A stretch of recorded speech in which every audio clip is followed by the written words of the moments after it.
The Angelus bell from St. Vitus's Cathedral had just finished its slow descending ring when you stepped out of the narrow passage near the old castle steps. The sound faded into the cold evening air, leaving behind a silence that seemed to settle between the high stone walls like water finding its level.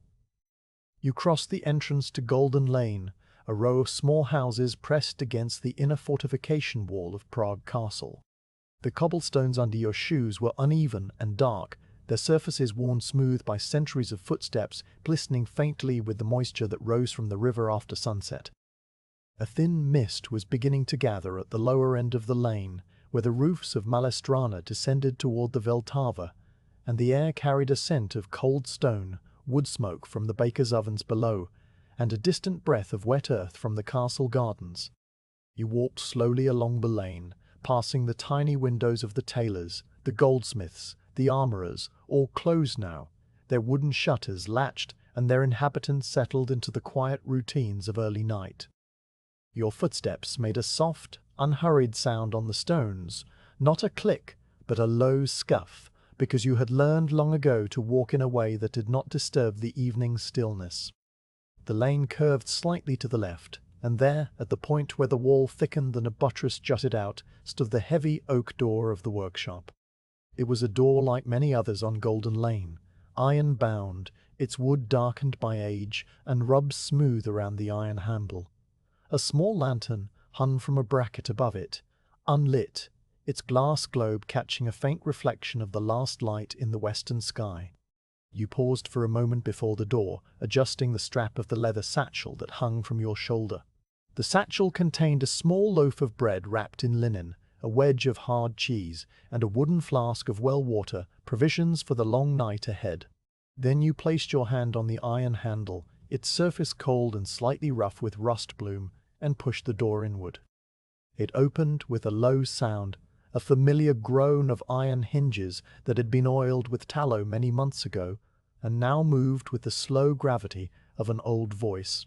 You stepped inside and closed the door behind you with a gentle, firm push that set the latch into its iron catch. The workshop air wrapped around you at once, a layered smell that told its own story of the work done here. First, the fine, dry scent of charcoal dust, always present, settled in every crevice of the mortar between the bricks. Beneath that, the sharper tang of dried herbs hanging in bundles from the rafters, sage, mugwort, rosemary, and hyssop, their volatile oils mingling into a faint, medicinal sharpness. And underneath it all, the steady, sweet, deep smell of old beeswax, used to seal bottles, to polish the wooden bench tops, and to feed the joints of the furniture until it had become part of the building itself.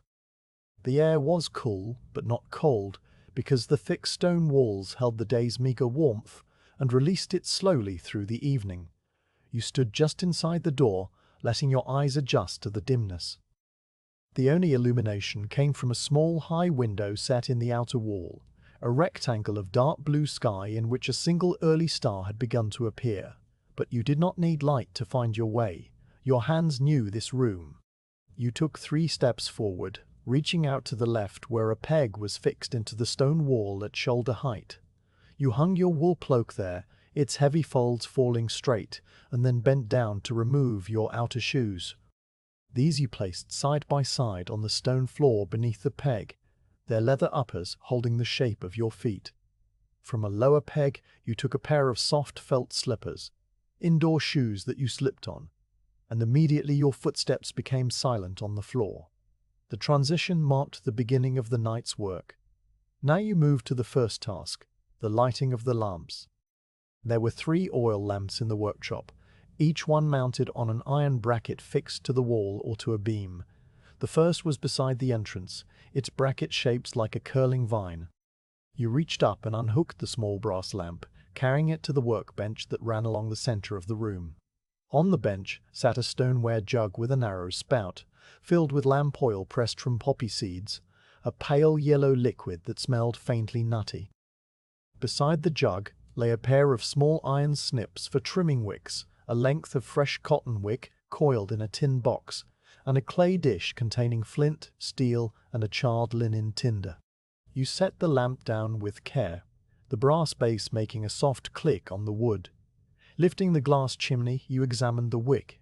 It was blackened at the tip and crusted with old burnt oil. You took up the snips, their handles wrapped in leather, and trimmed the wick with a single careful cut, letting the charred end fall into a pottery shard kept for that purpose. Then you turned the small brass knob that raised the wick tube, drawing a fresh length of wick up through the slot until it stood just a thumb's breadth above the metal collar.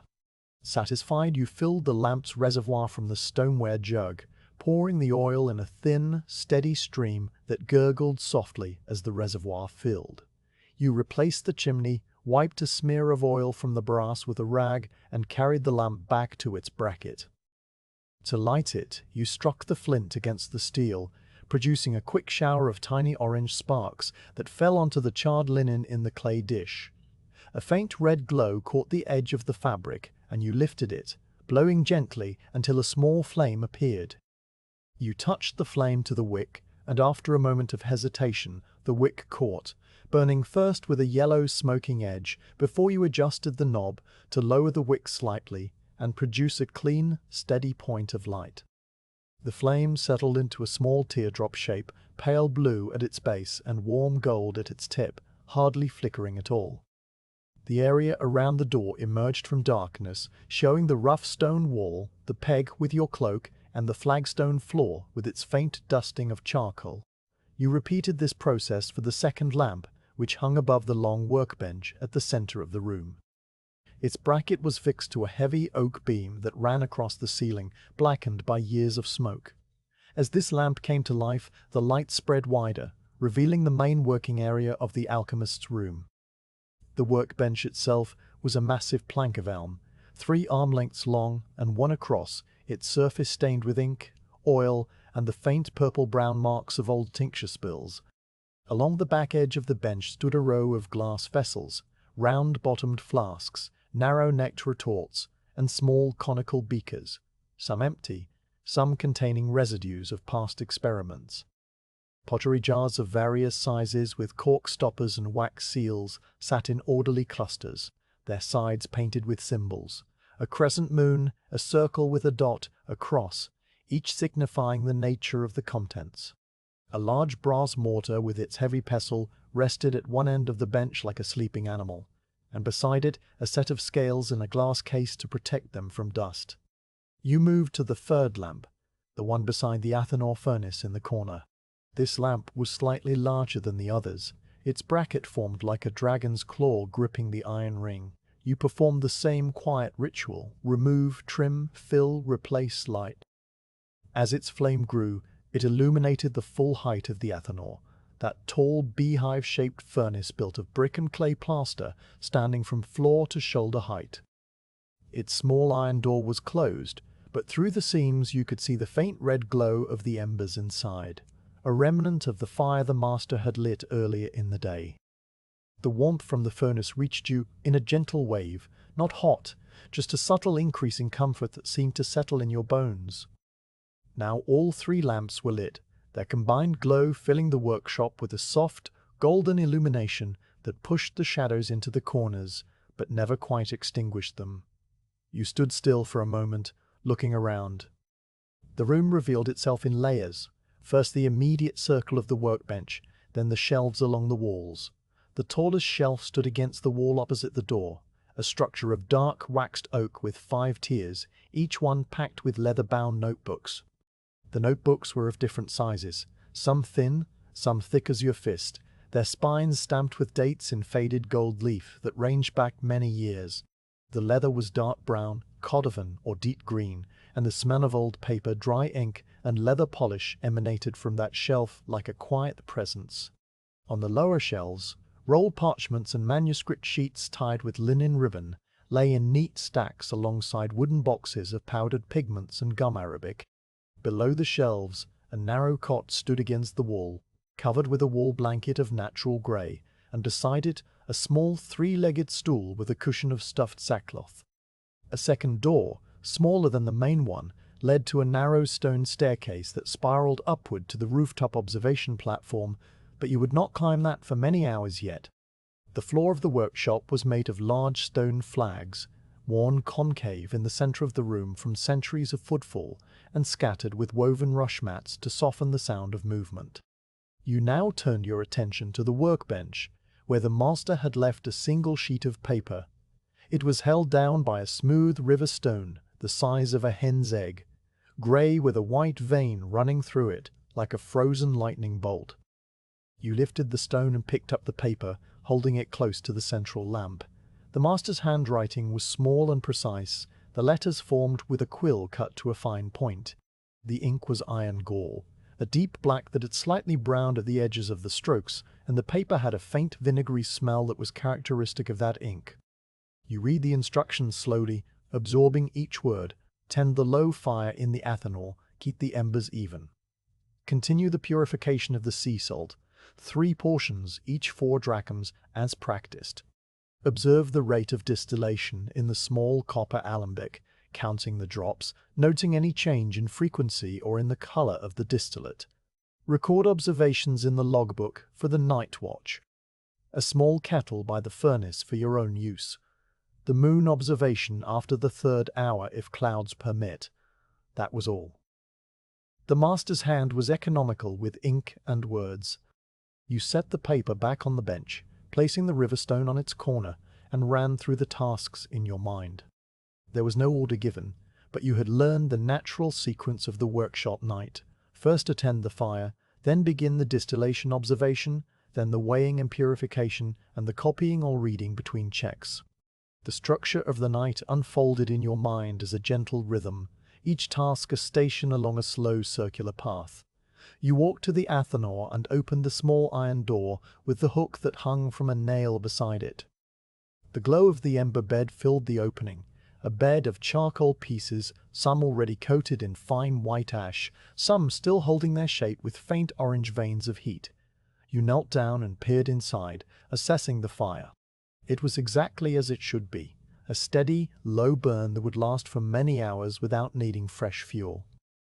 You took a long iron rod with a flattened tip and gently prodded the edges of the ember bed, not breaking it, just ensuring that the air channels remained open.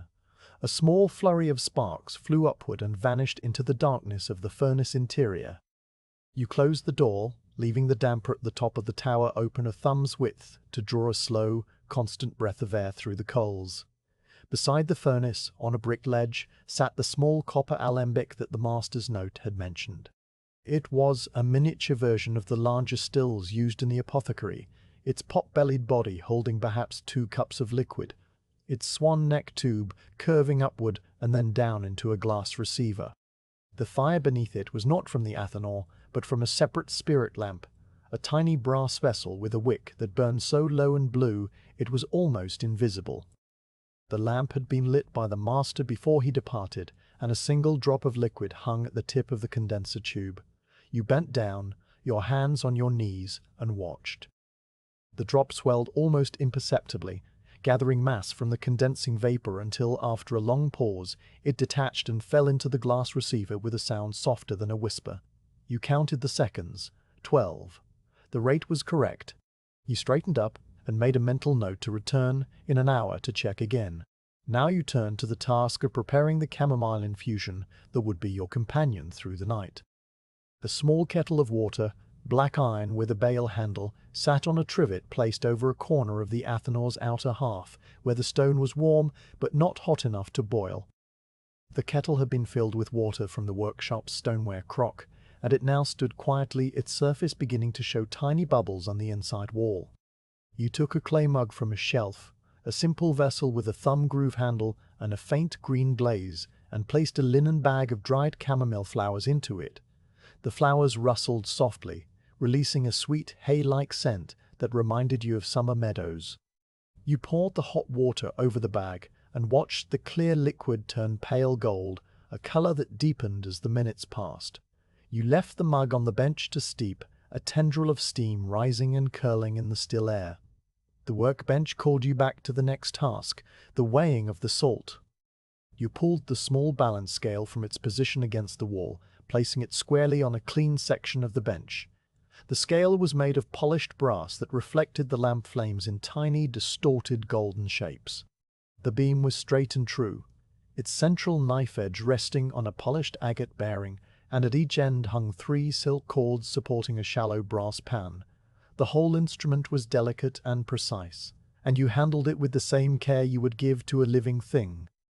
Beside the scale, you placed the ceramic jar of sea salt, its lid sealed with a plug of cork wrapped in linen, and the wooden block of brass weights, each weight nested in its own velvet-lined hollow. You lifted the lid of the salt jar.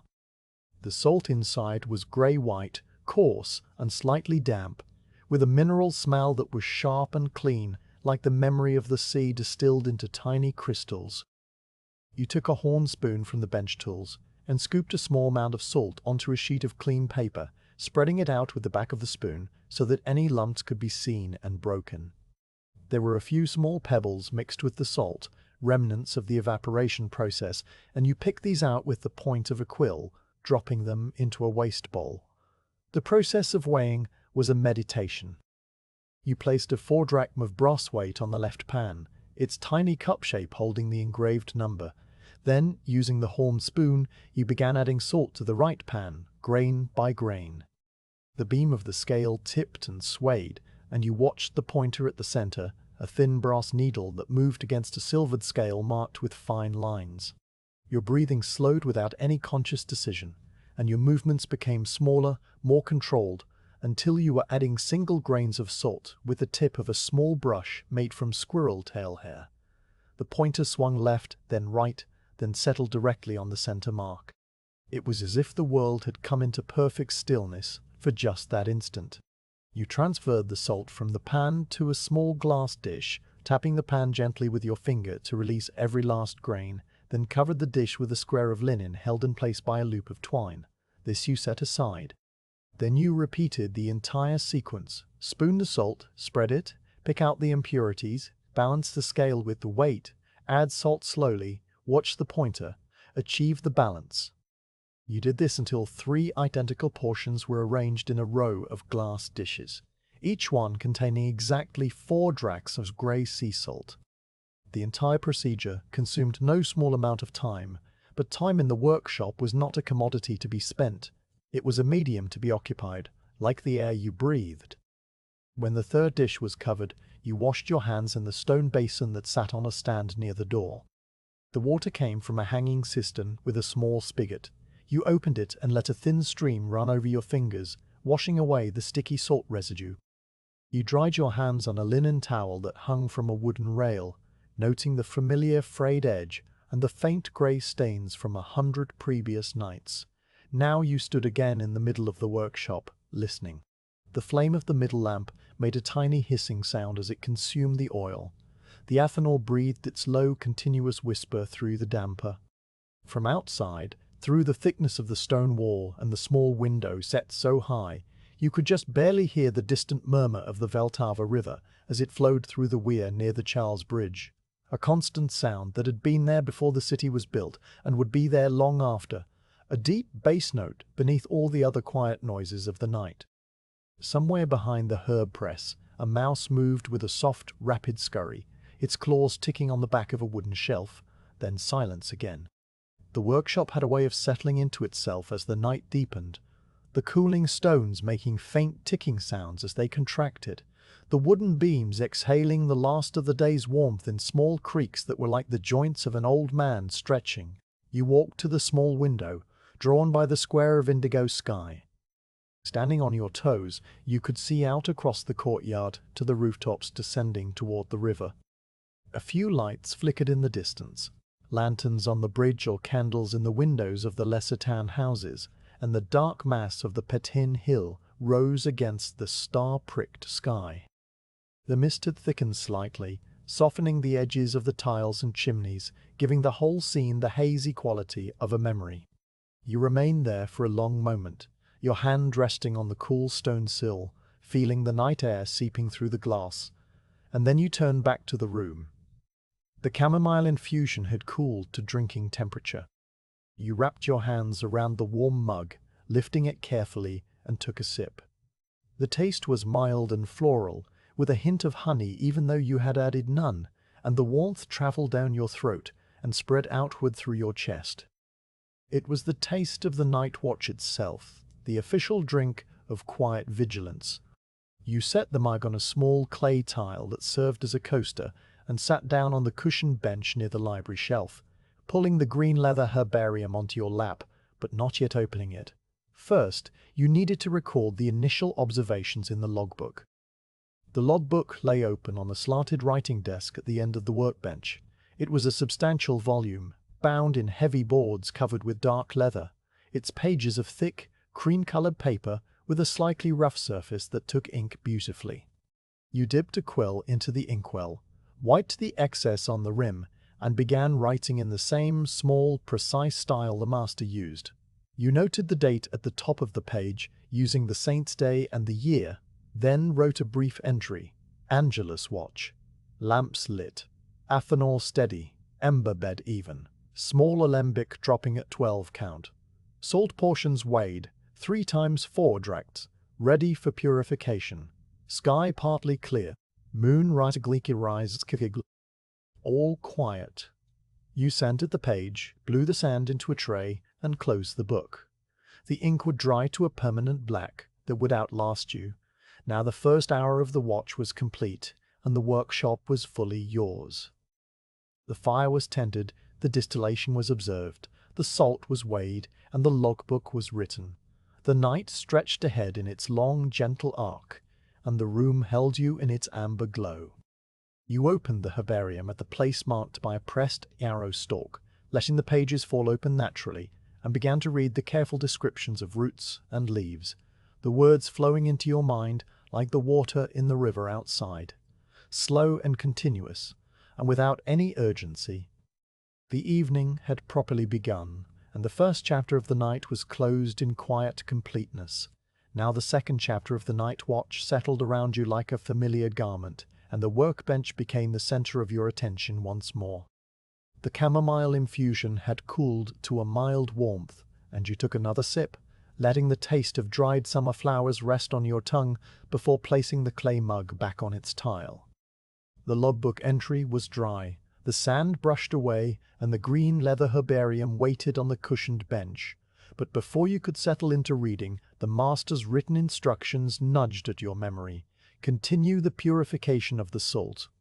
That meant the weighing, the dissolving, the filtering, and the slow evaporation that would occupy the later hours. But the first stage, the weighing itself, was a task that required its own quiet focus. A small ceremony repeated 3 times to ensure precision and to honor the principle that every operation in this workshop, however humble, was an act of patient attention. You moved to the space on the workbench where the 3 glass dishes stood in a neat row, each one covered with a linen square and containing a mound of coarse grey sea salt, the product of your earlier balancing. But before you could proceed to the purification, you needed to fetch additional materials from the shelves. First, a glass funnel, slender-stemmed and fluted, which rested on a high shelf wrapped in a scrap of soft chamois. You unwrapped it carefully, holding the delicate stem between thumb and forefinger, and inspected it for cracks, tilting it toward the central lamp, so that the light slid through its transparent cone. Finding none, you placed it in a wooden funnel stand near the bench. Next, a stack of round filter papers cut from thick, unsized cotton rag that had been beaten and pressed until it was as white as a winter cloud. You counted out 6 circles, each one slightly larger than the mouth of the funnel, and set them beside the stand. Then you retrieved a ceramic pitcher of distilled water that the master prepared each week by slow boiling in a larger alembic, and a small spirit lamp of your own to provide a gentle warming heat when the time came. But the purification would not begin until the salt was weighed once more, not on the balance scale this time, but by volume and by careful division, for the dissolving step required exact amounts. The master's notes had specified 4 drachms of salt for each portion, and the balance scale had done its work. But now you would transfer those portions into individual evaporating dishes and measure out the distilled water that would dissolve them, all while the workshop hummed its slow lullaby around you. The act of weighing water and salt together was a different kind of care, involving a graduated glass cylinder that the master called a measuring glass, marked with faint lines, scratched into the glass surface and filled with fine red wax to make them legible. He found the measuring glass on a shelf near the alembic, rinsed it with a little distilled water from the pitcher, and poured the rinse into the waste bowl. The glass was cool and smooth, and the water inside it caught the lamplight in a shifting, watery lens that projected trembling lines onto the wall. Now you stood before the bench, the 3 salt dishes before you, the pitcher of distilled water, the measuring glass, the funnel and filter papers, and a row of 3 shallow glass evaporating dishes that would receive the final solution. You lifted the linen cover from the first dish of salt, inhaling the mineral sharpness that rose from the grey crystals. They were not uniform. Some were small and almost translucent, others larger and cubic with frosty edges, and a few flakes of pale clay still clung to them despite your earlier picking. The salt lay in a loose pile, and you tapped the dish gently to level it, watching the tiny avalanche of grains settle. The lamp above you flickered for half a heartbeat as a drop of oil moved in the wick, then steadied. Taking up the horn spoon, you began the process of transferring the salt from the first dish to the first evaporating dish, counting under your breath as you moved spoonful after spoonful. The spoon held roughly half a drachm heaped, so you knew you would need approximately 8 spoonfuls. You lifted a small mound, tipped it gently into the evaporating dish, and watched the salt scatter across the curved glass bottom with a faint hissing sound. The second spoonful followed, then the third, and with each one you paused to level the salt in the original dish and to observe how much remained. The rhythm was steady: scoop, lift, tip, pause. The sound of the salt hitting the glass was like the distant sifting of sand on a beach, a sound so small it barely registered unless you gave it your full attention. By the 7th spoonful, only a thin layer of fine grains and dust remained in the original dish, and you used the squirrel hair brush to sweep them all into the evaporating dish, taking care to tilt the brush at the correct angle so that every last crystal made the journey. The empty dish you set aside, its surface now only faintly cloudy with salt residue. Now the evaporating dish contained the full 4 drachms of salt, a small grey-white mound that looked slightly different in its new container, as if the journey from one dish to another had subtly rearranged its character. You picked up the measuring glass and poured distilled water from the pitcher until the meniscus touched the line that marked 4 fluid ounces. The water was not just any water, it had been boiled slowly in the alembic. The steam condensed along the copper cooling coil and collected drop by drop into a glass receiver, then stored in a sealed stoneware bottle to keep it free of dust and the workshop's aromatic vapors. It had no taste, no smell, just a soft, clean quality that felt almost silky on the tongue. You poured the 4 ounces of water into the evaporating dish, directing the stream around the sides so that it flowed down and covered the salt slowly. At first the salt merely darkened, the crystals taking on a wet sheen, and then, as you set the measuring glass down and picked up a thin glass stirring rod, you began to stir in slow circular motions. The stirring was the part that asked for the most patience. You held the glass rod lightly between your fingers, its tip rounded smooth by fire, and traced circles around the bottom of the dish. The salt moved with the water, a swirling cloud of tiny particles that scraped softly against the glass. Gradually, the larger crystals began to shrink, their edges softening, and the water took on a faint milkiness as the salt dissolved.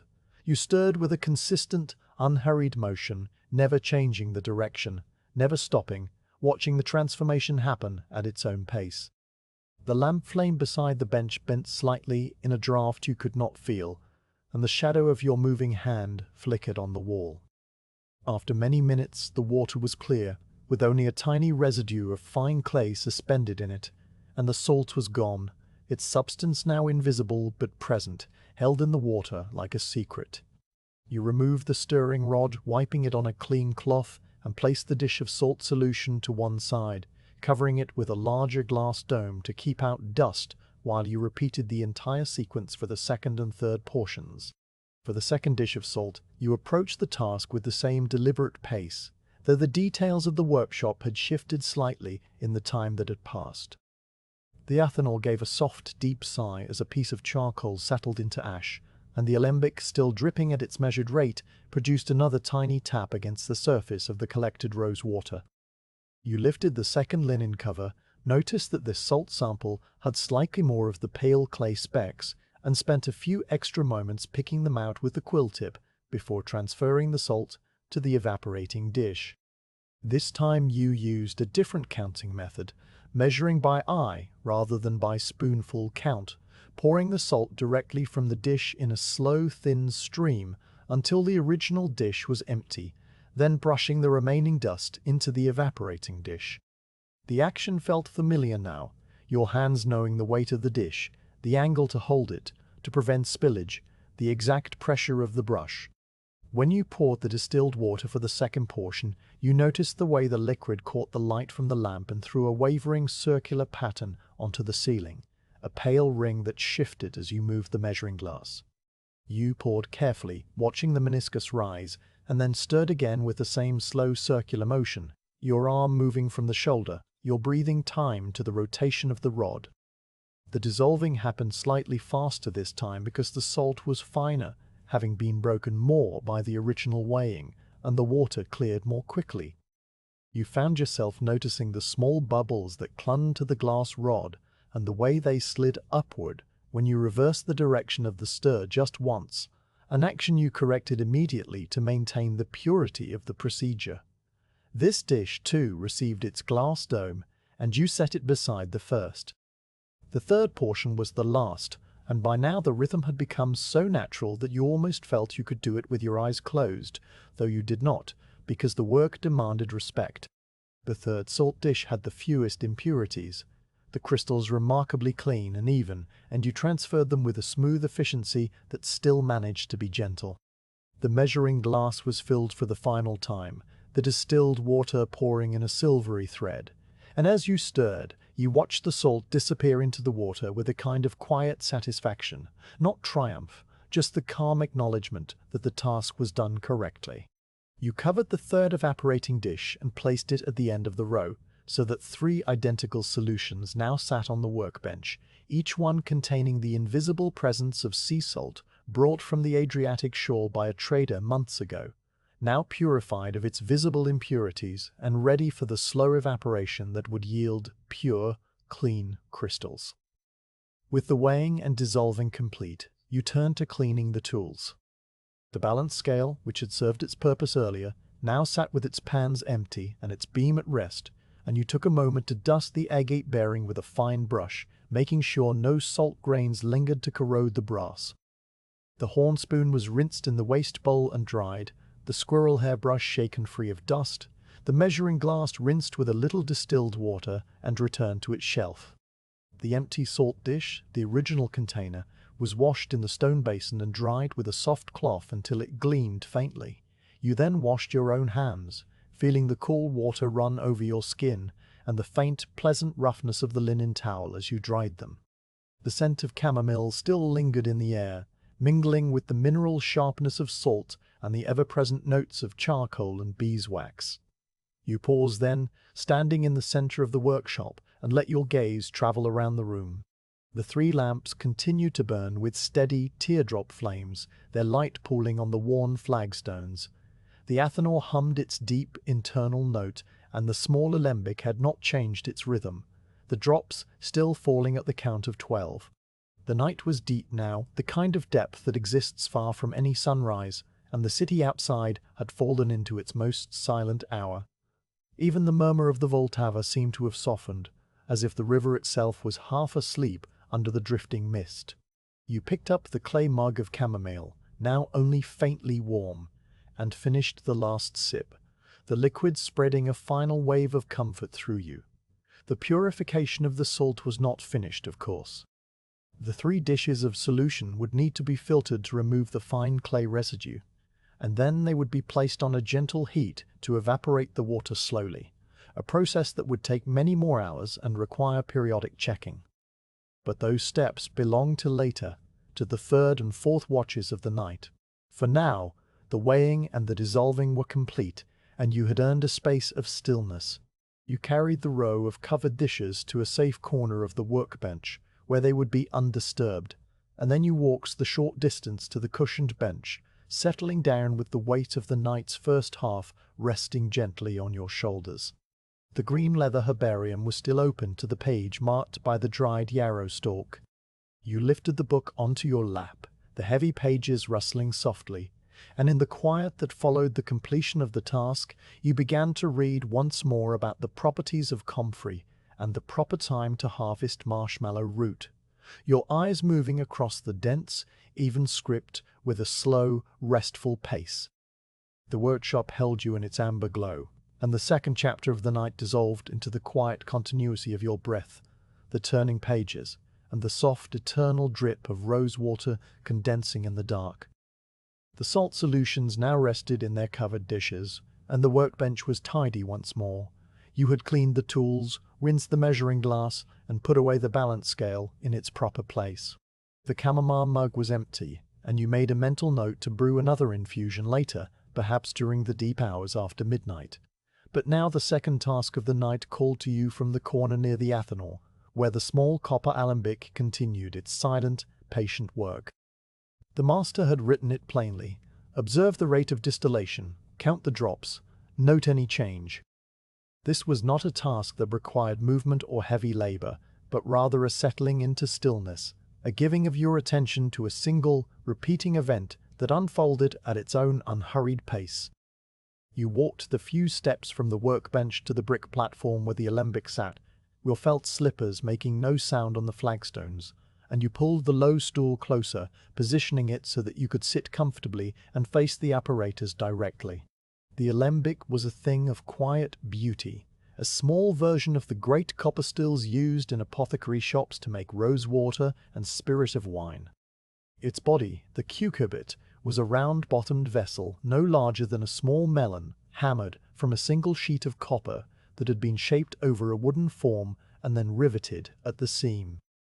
The copper had darkened over years of use to a deep, mottled brown, with traces of green patina at the edges where the metal met the brick. Above the cucurbit rose the capital, a domed lid that fitted snugly onto the body, sealed with a thin paste of rye flour and water that had dried to a pale crust. From the side of the capital, a swan-neck tube curved outward and then downward, narrowing as it went, its tip ending just above the mouth of a glass receiver. The entire assembly rested on a brick platform above a small spirit lamp, a brass vessel no taller than your thumb, with a wick that burned with a flame so small and blue that it was almost invisible in the lamplit room. You settled onto the low stool, the cushion of stuffed sackcloth accepting your weight with a soft sigh. The stool was positioned so that your eyes were level with the point where the condenser tube ended and the drop formed. You leaned forward slightly, resting your elbows on your knees, and let your gaze fix on that single point. The tube tip was a small dark circle, and from it a bead of liquid was already gathering. The master had begun this distillation yesterday, filling the cucurbit with petals from the garden roses that grew against the south wall of the castle.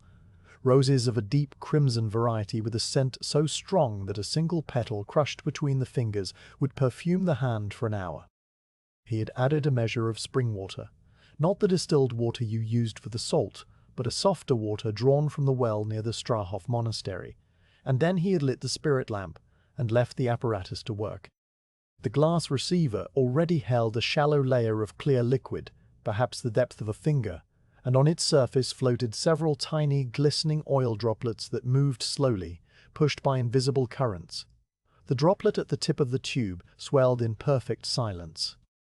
You watched it gather mass from the condensing vapor that traveled up from the simmering liquid, through the capital, and along the swan-neck tube, where the cool air of the workshop gradually turned the steam back into water. The vapor was invisible, but its presence was felt in the warmth that radiated from the copper, a gentle heat that you could sense on your face when you leaned close. The droplet trembled as it grew, catching the light from the lamp above the workbench and holding it like a tiny, liquid jewel.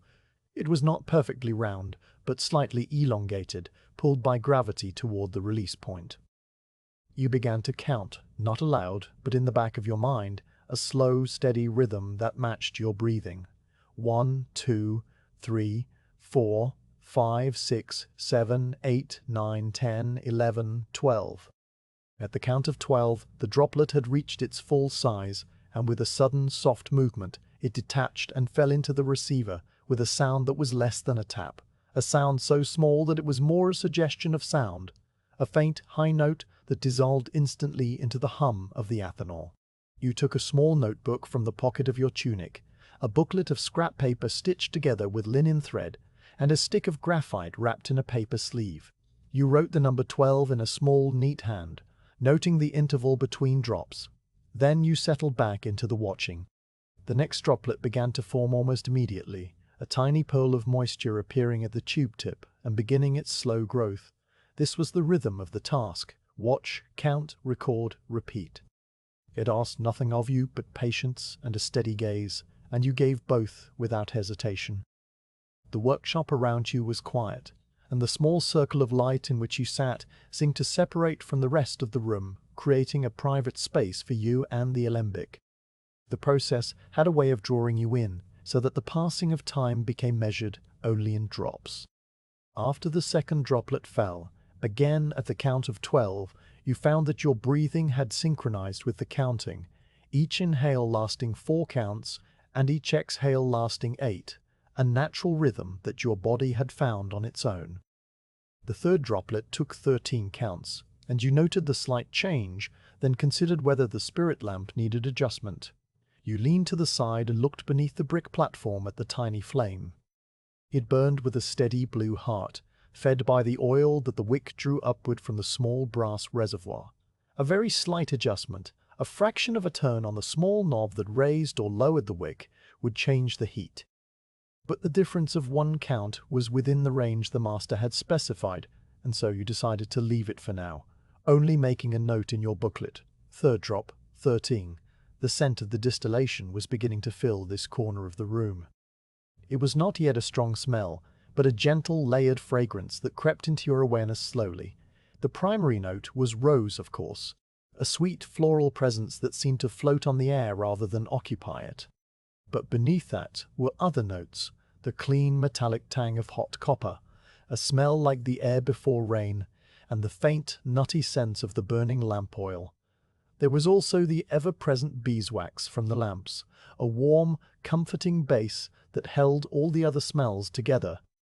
When you breathed in deeply, the scent of the rose water seemed to settle in the back of your throat, a subtle sweetness that was not cloying but delicate, like the memory of a garden in June. You lifted the linen cover from the glass receiver for a moment, just a corner, to smell the collected distillate. The scent that rose was more intense, a true distillation of the rose petals, capturing not just the sweetness, but a faint, green undertone, the smell of the stem and the leaf as well as the flower. You saw that the oil droplets on the surface had multiplied, tiny shimmering lenses that moved slowly toward the edges of the glass. The master would later separate this oil with a pipette, using it for special preparations that required a concentrated essence. But for now, it was merely a pleasing sign that the distillation was proceeding correctly. You replaced the cover, not sealing it fully, just resting it on the rim so that the drops could continue to fall unhindered. After the 10th drop, you decided to check the level of the spirit lamp. You knelt on the flagstones, feeling the cool stone through the fabric of your trousers, and carefully lifted the glass chimney of the lamp. The wick was straight and clean, and the oil reservoir was still more than half full, a clear liquid with a faint amber tint. You let the chimney back down with care, making sure it seated properly in its brass collar, and then sat back on the stool. The flame had flickered for just a moment when you moved the chimney, but now it steadied, and the next droplet formed exactly on schedule. As the counting continued, your mind drifted, not into sleep, but into a state of relaxed awareness that was not quite thinking and not quite emptiness. You observed the way the lamplight played on the copper surface of the alembic, highlighting the gentle curve of the capital and the darker seam where the rivets held. You noticed the condensation that had formed on the outside of the glass receiver, a faint cloudy film that you would later wipe away. You listened to the continuous whisper of the athanor, the distant murmur of the river, and the occasional settling sounds of the old building. Somewhere in the rafters, a spider was spinning its nightly web, though you could not see it. The minutes accumulated into an hour, and the hour passed and still you sat, watching the drops fall. After the 40-second drop, you rose from the stool and stretched your arms, feeling the slight stiffness in your shoulders. You walked to the workbench and retrieved the small ledger that served as the master's distillation log. This was a slim book bound in brown leather, its pages ruled with faint pencil lines. You brought it back to the stool, along with a quill and a small inkpot, and sat down again. Opening the ledger, you found the page for the current date, where the master had written a brief entry earlier in the day: rose distillation begun, 7th hour, spirit lamp lit. Expect rate of 12:15 per minute. You dipped the quill, wiped the nib on the inkpot rim, and added your own entry beneath. You wrote the hour, as best as you could determine from the sand glass that you had turned when you first sat down, and then wrote, drops observed at 12, occasional 13. Rate steady, distillate clear, small oil visible, scent pleasing. Lamp oil sufficient. You sanded the ink, let the sand run off onto the floor, and closed the ledger. The act of writing had been a small break in the watching, and now you returned your attention fully to the alembic. The droplets continue to form and fall, each one a tiny, perfect event. The sameness of the task was not tedious, but restful, like watching the surface of a pond or the slow movement of clouds. You began to notice the very slight variations in each drop. Sometimes a drop would be fractionally larger and would fall a moment sooner. Sometimes a drop would cling to the tube tip a little longer before releasing. These variations were so minor that they were hardly worth noting, but they gave each drop a subtle individuality, a quiet reminder that even the most repetitive process contained a world of small differences. The scent of roses had now thoroughly permeated the corner of the workshop, and you imagined that if you were to step outside for a moment, you would still carry the fragrance on your clothing, a sweet announcement of the work being done within. The oil droplets on the surface of the receiver had coalesced into larger pools, floating like tiny translucent islands on the clear water. The lamplight reflecting from them created tiny rainbows at the edges of your vision, brief flashes of color that vanished as quickly as they appeared. You thought about the roses themselves, now reduced to a mass of pale, exhausted petals inside the cucurbit, their color and softness gone, but their essence now preserved in this liquid that would be used in the master's later preparations, perhaps a soothing liniment or a cordial. The sand glass on the shelf beside the alembic showed that another hour had passed, the fine silver sand now heaped in the lower bulb. You reached over and turned it, feeling the glass smooth and cool in your hand, and watched the sand begin its slow, silent descent once more. The upper bulb, now full, was an inverted cone of sand that would take exactly 1 hour to empty. The sand was not ordinary beach sand, but a fine, uniform powder made from ground marble, the master had told you, chosen because it flowed with absolute consistency. You settled back on the stool and resumed your counting, the drops continuing their patient rhythm. By the time the sandglass had run halfway, you noticed that the rate of the drops had slowed to a count of 14, then 15. The longer interval meant that the heat had decreased slightly, perhaps because the spirit lamp's oil level was dropping and the wick was drawing less fuel. You knelt again and, using a small brass key, opened the lamp's filler cap. The oil reservoir was now only a quarter full. You fetched the stoneware jug of lamp oil from its place beneath the workbench, the same oil you used for the hanging lamps, and poured a small amount into the filler hole, careful not to overfill. The wick immediately brightened, and within a few drops the interval returned to a steady 12 counts. You made a note of this adjustment in your booklet, recording the time and the new rate. The night was now well advanced, though you had lost track of the exact hour. The workshop felt different in this deep part of the night, the silence more profound, the shadows in the corners deeper. Even the athanor seemed to have settled into a lower, slower burn, its whisper softer. The distillation continued, indifferent to the hour, and you continued to watch, your eyes tracing the same small arc from the tube tip to the receiver and back again. The drops fell, and you counted, and the world outside remained dark and still. At some point, you became aware of a faint greyness at the edges of the high window, but it was still many hours until dawn, and you dismissed it as a trick of the mist.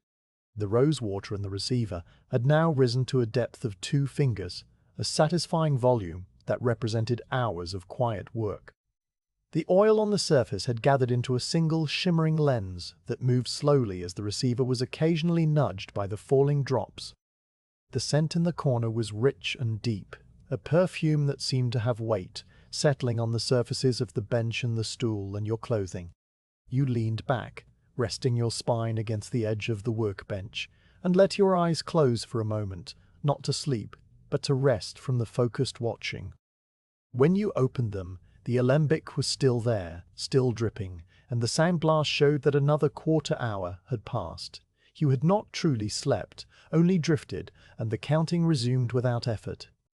The task of watching the distillation would continue for the rest of the night, right up until the master arrived at dawn, because the roses had many more drops to give.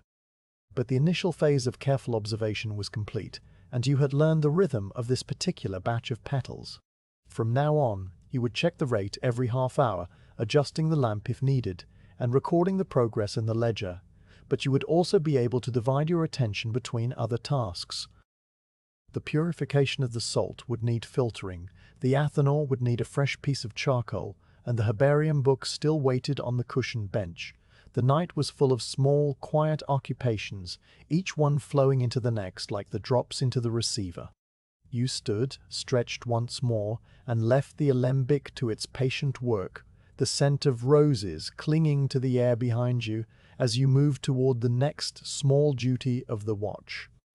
The alembic was now dripping with its steady, measured pace, and the scent of roses lingered in the corner like a quiet companion. You rose from the low stool, your legs slightly stiff from sitting, and stretched your arms upward, feeling the gentle pull of muscles that had been still for a long while. The workshop lay around you in its amber-lit silence, the 3 lamps burning with unwavering flames, the workbench tidy and waiting. Before you could return to the cushioned bench and the green leather herbarium, your duty to the athanor called. The master's instructions had placed the furnace at the center of the night's responsibilities: tend the low fire, keep the embers even. This was the heart of the workshop, the source of warmth and transformation, and its care was a task that required regular attention, a quiet ritual performed every half hour through the long darkness. You walked to the corner where the athanor stood, your felt slippers making no sound on the flagstones. The furnace was a tall structure rising from the floor to the height of your shoulder, built of red bricks and covered with a thick layer of clay plaster that had been smoothed by hand. Its shape was like a beehive, wide at the base and tapering gently toward the top, where a small iron chimney pipe emerged and passed through the stone wall to the outside air. The plaster was warm to the touch, a gentle heat that radiated outward and created a small zone of comfort in the cool workshop. The surface was not perfectly smooth. You could see the faint swirl marks left by the mason's trowel, and here and there a small crack had formed from years of heating and cooling, though none went deep. The whole furnace had a presence, solid and patient like a sleeping animal that breathed slowly in the corner. Beside the athanor, on the brick ledge that extended from its base, sat the various tools for tending the fire: a long iron hook with a wooden handle, a pair of heavy iron tongs, a small iron shovel, and a poker with a flattened tip. A basket of charcoal sat on the floor nearby, its contents dark and glossy, pieces of wood that had been burned slowly in a covered pit until they were pure carbon, lightweight and brittle, with sharp edges that caught the light. The charcoal had its own smell, a dry, clean scent that mingled with the other smells of the workshop. On the other side of the furnace, a shelf held the sand bath with its angled flask, but you would come to that later. You approached the small iron door at the base of the athanor. The door was rectangular, no larger than a book, and it was set into the plaster with an iron frame. You bent down and took the iron hook from its nail on the wall, fitting its curved end into the small loop of the door handle. The metal was warm but not hot, and you pulled gently, swinging the door open on its iron hinges. The soft glow spilled out onto the flagstones, a deep orange light that seemed to pulse faintly with the movement of the air. The fire inside was a bed of charcoal pieces, some still holding their original shape, others reduced to a fine white ash that coated the embers like a dusting of snow. The coals glowed with a steady, dull orange, the color of a winter persimmon just before dusk, exactly as the master had taught you to recognize. It was not a bright, eager flame, but a deep, settled heat that would persist for hours without change. You knelt down on the flagstones, feeling the cool stone through the fabric of your trousers, and peered inside. The ember bed was even and undisturbed, the coals arranged in a loose pile that allowed air to circulate through the spaces between them. You reached for the iron poker with the flattened tip and inserted it carefully through the door, not to stir the coals, but to gently probe the edges of the pile, ensuring that the air channels remained open. The tip of the poker glowed red after a moment, and you watched the slight shift of the embers as they settled into a new position. A few small sparks lifted upward and vanished into the darkness of the furnace interior, brief, bright specks that lived for only a heartbeat. The heat from the open door touched your face with a dry, gentle warmth, and you could smell the clean, mineral scent of the hot coals. The master had taught you that the athanor's fire must never be allowed to grow too bright or too dim. A bright fire would consume the charcoal too quickly and create a heat that was too intense for the delicate processes that depended on it, while a fading fire would allow the warmth to slip away, interrupting the long, slow digestions and evaporations that were the heart of the alchemical work. The ideal was a state of equilibrium, a fire that burned so slowly and steadily that it seemed almost to be asleep, yet never went out. Achieving this required a careful eye and a regular schedule, adding fresh charcoal piece by piece, so that the new fuel caught fire gradually and contributed its heat in a slow, even release. You sat back on your heels and considered the ember bed. It had been burning since the master's early attending, and the coals were now about 2/3 consumed. It was time to add fresh charcoal. You reached into the basket and selected 2 pieces, choosing them for their size and shape. They needed to be not too large so that they would fit easily through the door, and not too small so that they would burn for a sufficient time. The charcoal was light in your hand, its surface rough and black, with a faint iridescence where the light struck it at certain angles. You placed the pieces on the brick ledge beside the door and picked up the long iron tongs, their handles wrapped in leather for grip. Using the tongs, you lifted one piece of charcoal and inserted it carefully through the open door, placing it at the edge of the existing ember bed, where the heat was less intense but still sufficient to ignite it slowly. You positioned it so that it touched the glowing coals at one corner, allowing the fire to creep into the new fuel gradually. Then you did the same with the second piece, placing it on the opposite side of the pile.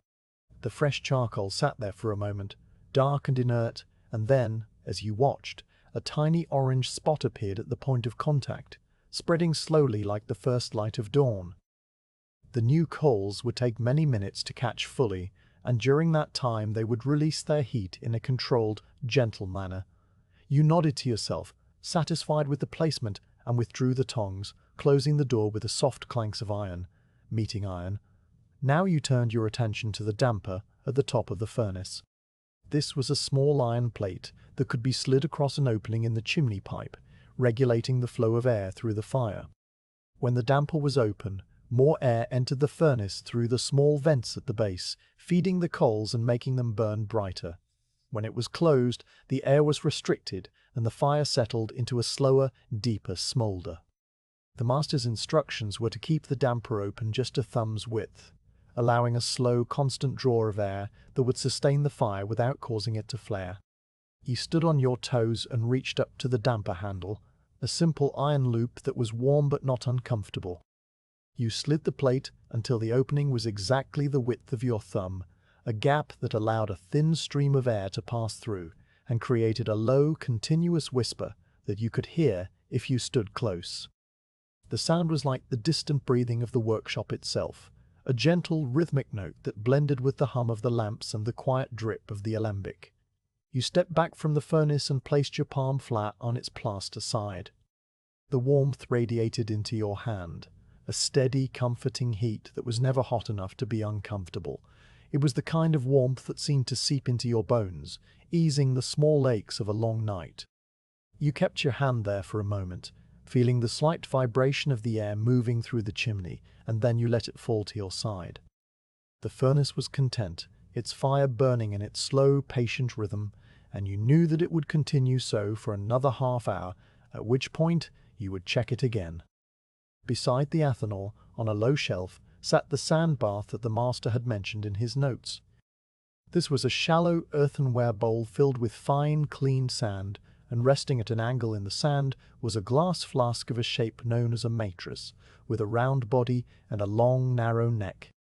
The flask contained a dark liquid, a deep amber brown that was almost black, and it was sealed at the top with a plug of cork wrapped in linen.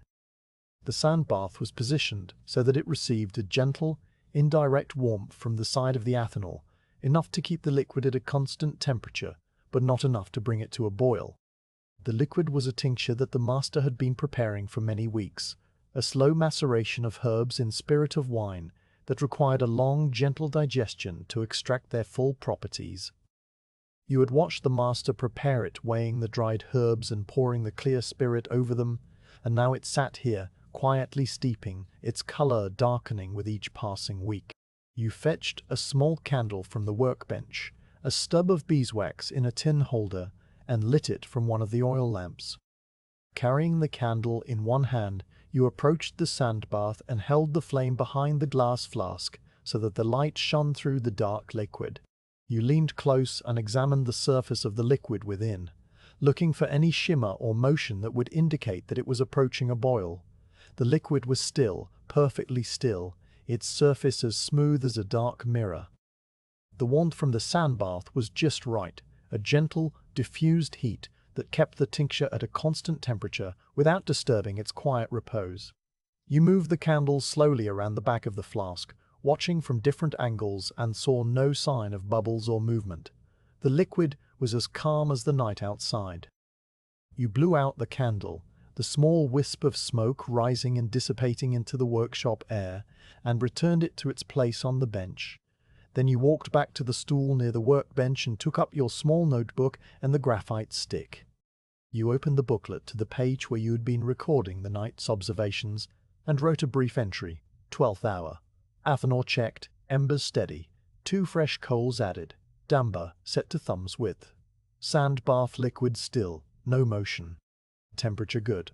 The graphite made a soft, scratching sound against the paper, and you paused to sharpen its tip with a small knife before writing the final word. Then you closed the booklet and tucked it back into the pocket of your tunic. Now the athanor was tended, the sand bath was checked, and the night stretched ahead with its remaining hours. You walked a slow circuit of the workshop, your eyes moving over the familiar shapes of the shelves and the vessels, the dark rafters and the hanging herbs. The 3 oil lamps were still burning well, their oil levels sufficient, and the small alembic continued its patient drip. The workbench was tidy, the 3 dishes of salt solution covered with their glass domes, waiting for the filtering that you would perform later. The cushioned bench and the herbarium book were still there, a quiet invitation to rest and reading. The athanor whispered its low, continuous breath, a sound that had become so familiar that you no longer noticed it consciously, but it was there, a constant, reassuring presence in the background of the night. You thought about the furnace and its place in the alchemical tradition. The name itself, athanor, came from the Arabic word for an oven, and the design had been perfected over centuries by men who worked in quiet rooms much like this one, tending fires through long nights and watching the slow transformation of substances. The furnace was a symbol of patience, of the slow, steady application of heat that could change one thing into another, not through violence, but through sustained attention. The fire inside was a living thing, a companion that asked only for regular care and in return gave its steady warmth to the work. You felt a quiet fondness for the old beehive-shaped furnace, with its cracked plaster and its iron door and its basket of charcoal, and you understood why the master had placed it at the center of the night's instructions. The half hour had not yet passed, but you decided to check the athanor once more before settling down with the herbarium. You returned to the corner, knelt again, and opened the small iron door. The fresh coals you had added were now glowing fully, their surfaces covered with a fine white ash, and the ember bed had adjusted to their presence, the pile settling into a new configuration. The orange glow was steady and even, the color still that of the winter persimmon. You took the poker and gently nudged a piece that had rolled slightly out of place, returning it to the edge of the pile, and then you closed the door and checked the damper. The opening was still a thumb's width, and the whisper of air was unchanged. You placed your palm on the plaster side once more, feeling the warmth that was exactly the same as before, a steady, reliable presence. The sand bath, too, was unchanged, its dark liquid still and calm. You did not need to light the candle again, for you trusted your earlier observation, but you did place your hand near the bowl to feel the gentle heat rising from the sand. It was warm, but not hot, a diffused warmth that felt pleasant on your skin. You imagined the slow extraction happening within the flask, the spirit of wine drawing out the essence of the herbs, their color and their properties slowly transferring into the liquid over many weeks of patient digestion. It was a process that could not be rushed, just as the fire in the athanor could not be rushed, and this was the lesson that the workshop taught over and over: patience, attention, the willingness to wait. You straightened up and stretched your back, feeling the pleasant tiredness that came from the quiet work of the night. The workshop was deeply still now, the only movements the flicker of the lamp flames and the slow, silent fall of the sand in the hourglass on the shelf. The river outside had quieted to a faint murmur, and even the mouse behind the herb press had ceased its scurrying. The night was in its deepest part, the hours when the world outside was entirely asleep, and you were the only waking presence in this small circle of light and warmth. You walked to the cushioned bench, your felt slippers brushing softly against the rush mats, and sat down with a sigh of release. The green leather herbarium was still open to the page marked by the dried yarrow stalk, its thick pages slightly wavy from years of absorbing the workshop's humid air. You lifted the book onto your lap and settled back against the cushion, your eyes finding the place where you had left off reading. The script was dense and even, and you traced the first line with your fingertip, beginning to read about the proper time to harvest angelica root, which was, according to the old monk who had written it, in the autumn of the plant's first year when the sap had descended and the leaves had begun to yellow. The words flowed into your mind with a slow, soothing rhythm, and the athanor continued its quiet whisper in the corner, the fire within burning with the same steady, patient glow that it had held all night long. The cushioned bench had grown familiar under you through the weeks of night watches, its sackcloth cushion moulded slightly to the shape of your body, and when you settled into it now with the green leather herbarium, it received you with a gentle acceptance that was almost like a welcome. The workshop around you was steady in its night rhythm. The athanor breathed its low whisper, the alembic dripped at its counted pace, and the 3 lamps burned with unwavering teardrop flames. But for this hour, your task was not to tend the fire or weigh the salt or watch the distillation. It was to sit in stillness and let the old knowledge of the book pass into your mind, a quiet occupation that the master encouraged during the deep watches when the city outside was entirely asleep and the need for active work was, for a little while, suspended. He had fetched a single beeswax candle from the shelf above the workbench, a short, thick column of pale gold that smelled faintly of honey even before it was lit. The candle sat in a simple pewter holder, its base wide and stable, its surface marked with a faint pattern of hammered rings that caught the light of the oil lamps as you carried it to the bench. You set the holder on the small 3-legged table that stood beside the bench, a table no larger than a dinner plate, its top scarred with the rings of countless mugs and the occasional scorch from a candle flame. Then you took a spill of rolled paper from the jar near the lamp, touched it to the central flame until it caught, and brought it to the candle's wick.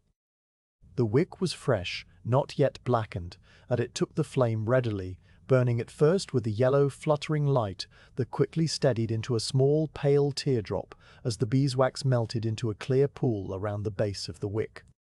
The scent of the candle joined the other smells of the workshop, a warm, sweet note that mingled with the mineral charcoal, the dry herbs, and the faint rose from the distillation corner.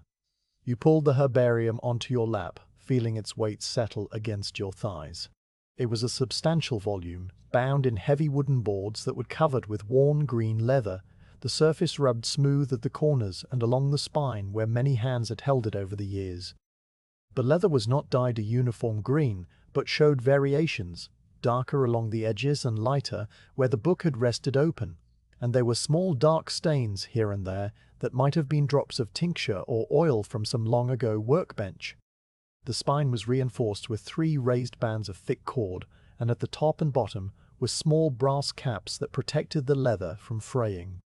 The book had been made by a Bohemian monk, the master had told you, in the scriptorium of a monastery near Kutná-Hora, a place where the monks had cultivated a garden of medicinal plants and recorded their knowledge with patient, careful hands. You opened the book to the place marked by the dried yarrow stalk. The stalk was flat and pale brown, its leaves reduced to thin, papery fragments that were held in place by the pressure of the pages, and it had marked this spot for so long that a faint, brownish ghost of its shape was imprinted on the paper. The pages themselves were of thick-laid paper, a material made from linen rags beaten into a pulp and pressed into sheets, and if you held a page up to the candle, you could see the faint parallel lines of the wire screen on which the paper had been formed, as well as the watermark, a small circle with a cross inside, the emblem of the papermaker. The edges of the pages were deckled, rough and uneven, and they made a soft, rustling sound when you turned them, a sound that was dry and gentle. The script on the pages was dense and even, the work of a single scribe who had written with a quill cut to a medium point, producing letters that were regular and upright, with a slight forward slant. The ink was iron gall, now faded to a dark brown, and in places where the ink had been applied more thickly, it had bitten slightly into the paper, leaving a subtle roughness that you could feel if you passed your fingertip over it. The language of the text was a mixture of Latin and Czech, the Latin used for the formal descriptions and the plant names, the Czech for the practical notes on harvesting and preparation, as if the monk had written for both the learned and the local healers who might consult his book. At the beginning of each major section, a painted initial letter appeared, a capital formed of curling vines or geometric shapes, coloured with vermilion that had now faded to a soft, dusty red, and with touches of blue, from ground lapis lazuli that had held its hue better over the centuries. You had been reading earlier about comfrey, a plant with broad hairy leaves and a root that was used in poultices for broken bones, and the monk had drawn a careful illustration of the leaf in the margin using a fine quill and a wash of diluted ink to show the veins. You traced the outline of the leaf with your fingertip, feeling the faint ridge of the dried ink under your skin, and noted the tiny hairs that the monk had drawn along the stem, each one a minute, flickering stroke of the pen. The illustration was not coloured, only shaded with cross-hatching, but it was so precise that you could almost feel the roughness of the real leaf. Beside the drawing, the monk had written a note in small, cramped Czech, Symphytum, Kostoval, Espirits koen na podzimo suše nin, meaning that the root should be harvested in autumn on a dry day. You mouthed the words silently, your lips moving but no sound coming, and the act felt like a small participation in the long chain of knowledge that stretched from the monk's garden to this quiet workshop. You turned the page, lifting it by the upper corner and letting it drift over onto the left side of the book, where it settled with a soft, slow rustle. The new page showed a description of marshmallow, Althea officinalis, a plant that grew in the damp meadows along the Vltava, and whose root, when boiled, yielded a thick, soothing mucilage that was used for coughs and sore throats. The illustration showed the plant's tall stem, its soft, velvety leaves, and the pale pink flowers that bloomed in late summer. You read the Latin description slowly, sounding out the words in your mind: folia mollia, hirsuta, oblonga, dentata, meaning the leaves were soft, hairy, oblong, and toothed. The monk had added a marginal note in Czech about the best time to dig the root, which was in the second year of the plant's growth, after the first frost had sweetened the sap. You paused, letting the information settle, and then turned your gaze to the candle flame, which burned with a small, steady glow, its light reflecting in the polished brass of the lamp bracket above you. The workshop was profoundly quiet now. The athanor had settled into a deep, slow rhythm that was almost inaudible, and the alembic dripped at its long interval, each drop falling with a faint silver sound that punctuated the stillness rather than disturbed it. The river outside was a distant, continuous murmur, so low that it might have been the sound of your own blood moving in your ears. Even the mouse behind the herb press had fallen silent, perhaps sleeping in its nest of shredded paper and dried grass. You could hear, if you listened very carefully, the faint, high-frequency hiss of the candle flame as it consumed the melted wax, a sound that was more felt than heard, a subtle vibration in the air. Outside the high window, the night sky was a deep indigo, and a thin veil of cloud had drifted across the moon, softening its light to a diffuse glow that barely penetrated the glass. The only other sound was the occasional creak of a wooden beam as it adjusted to the cooling air, a sound so familiar that you no longer noticed it consciously. You turned another page, and this one contained an entry on Angelica, a tall, stately plant with hollow stems and large divided leaves, whose seeds and roots were used to ward off illness. The monk had written a long passage about the proper method of harvesting the root, which involved digging carefully around the plant with a wooden spatula to avoid damaging the fine lateral roots, and then washing the root in running water before slicing it into rings and drying it on a linen cloth in a warm, airy place. The illustration showed the plant's umbrella-like flower head, each tiny blossom drawn with a delicate circular motion, and the root itself, which the monk had drawn in cross-section to show the concentric rings that indicated its age. You read the words slowly, your eyes moving across the lines with a gentle, unhurried pace, and you imagined the monk in his scriptorium, sitting by a window that overlooked the monastery garden, his quill scratching across the paper as the daylight slowly faded and the bells rang for vespers. You paused in your reading to adjust the candle, which had burned down enough that the flame was now a little lower, and you used a small brass snuffer to trim the wick, a brief, careful operation that sent a thin spiral of smoke curling upward.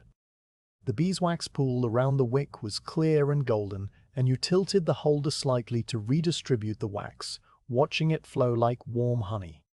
Then you settled back against the cushion, the book heavy and reassuring on your lap, and resumed reading. The next section of the herbarium dealt with the herbs that should be gathered according to the phases of the moon, a topic that the monk had treated with great seriousness.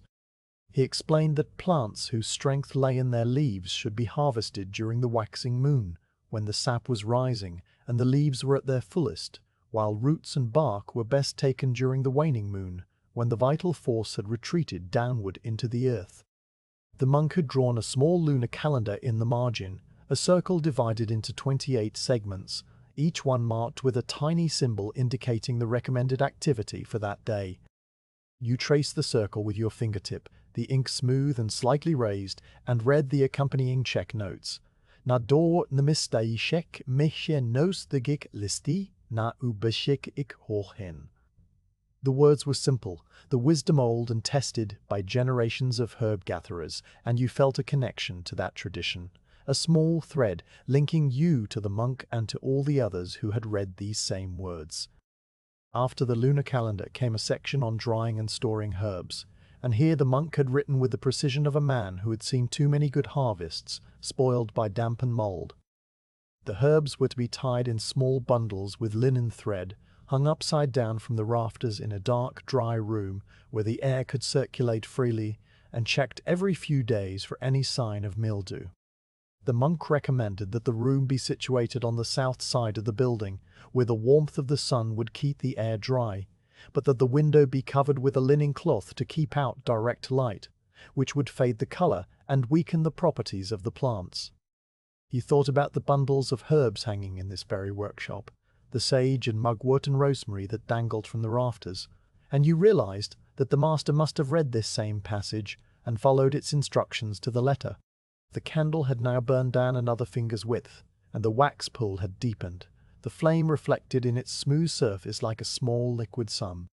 You shifted your position on the bench, tucking one leg beneath you, and turned to a new section of the book that described the preparation of infused oils. The monk explained the method of placing fresh herbs in a glass jar, covering them with good olive oil and setting the jar in a sunny window for 40 days, shaking it gently each morning. The heat of the sun would draw out the properties of the herbs into the oil, which would take on their color and scent, and after the 40 days, the oil was to be strained through a fine linen cloth and stored in a dark glass bottle. The illustration showed a row of jars on a windowsill, each one labelled with a small scrap of parchment, and the monk had added a note in the margin, Trapelios gemat ku rishmich ku tosti. Patience is the mother of all virtues. You smiled at that, a small, quiet expression that no one saw, and you recognized the truth of the monk's observation as it applied not only to infused oils, but to every aspect of the alchemical work. You continued turning pages, each one bringing a new plant, a new description, a new piece of old knowledge. There was fumitory, a delicate plant with pink flowers that was used to cleanse the blood. There was hyssop, a small shrub with blue flowers that was mentioned in the Psalms and used for purification. There was rue, a bitter herb with grey-green leaves that was said to protect against poison. Each entry followed the same pattern: the Latin name, the description of the leaves and flowers and root, the instructions for harvesting and preparation, and a small illustration in the margin. The repetition was not tedious, but comforting, a gentle rhythm of information that flowed into your mind without demanding anything in return. You were not trying to memorize the words, only to let them pass through you. And as the night deepened, the boundary between reading and dreaming began to blur, your eyes moving across the lines while your thoughts drifted into a soft, unfocused state. At one point, a night bird called once from the castle gardens, a single, clear note that pierced the silence and then faded, leaving the night even quieter than before. You lifted your head, listening, but the bird did not call again. The sound had been so brief and so distant that it might have been imagined, but it served to anchor you in the present moment, reminding you that the world outside the workshop still existed, even though you had not seen it for many hours. You returned your gaze to the book, and the candle flame bent slightly in a draught that you could not feel, then straightened, its light steady once more. The final section of the herbarium that you read before closing the book was a list of simples, remedies made from a single herb rather than a compound of many. The monk had written brief entries for each one, describing the ailment it treated and the method of preparation. Chamomile for restful sleep, peppermint for the digestion, elderflower for fevers, yarrow to staunch bleeding. The list was long, and you read only a portion of it, your eyes growing heavy and the words beginning to swim on the page.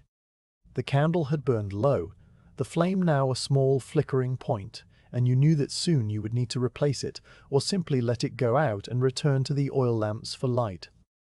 You closed the herbarium gently, the pages sighing as they came together, and you replaced the dried yarrow stalk at the page where you had stopped.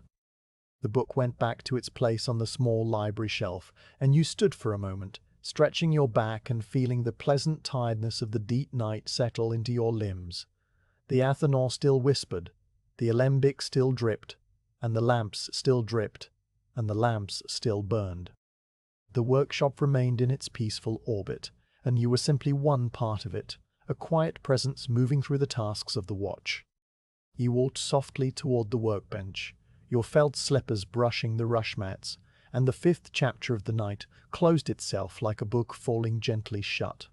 The green leather herbarium rested now in its place on the library shelf, the dried yarrow stalk marking the page where you had stopped reading, and the beeswax candle on the three-legged table had burned low enough that its flame was a small flickering teardrop reflected in a pool of melted wax.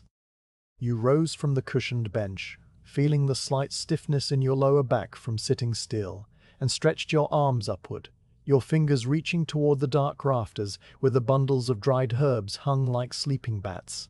The workshop around you was still wrapped in its deep night quiet, the athanor breathing its slow whisper, the alembic dripping at its patient interval, the 3 oil lamps burning with steady golden flames, and you realized that you had not looked outside for many hours, not since the earliest part of the watch when you had first arrived and seen the single star through the high window.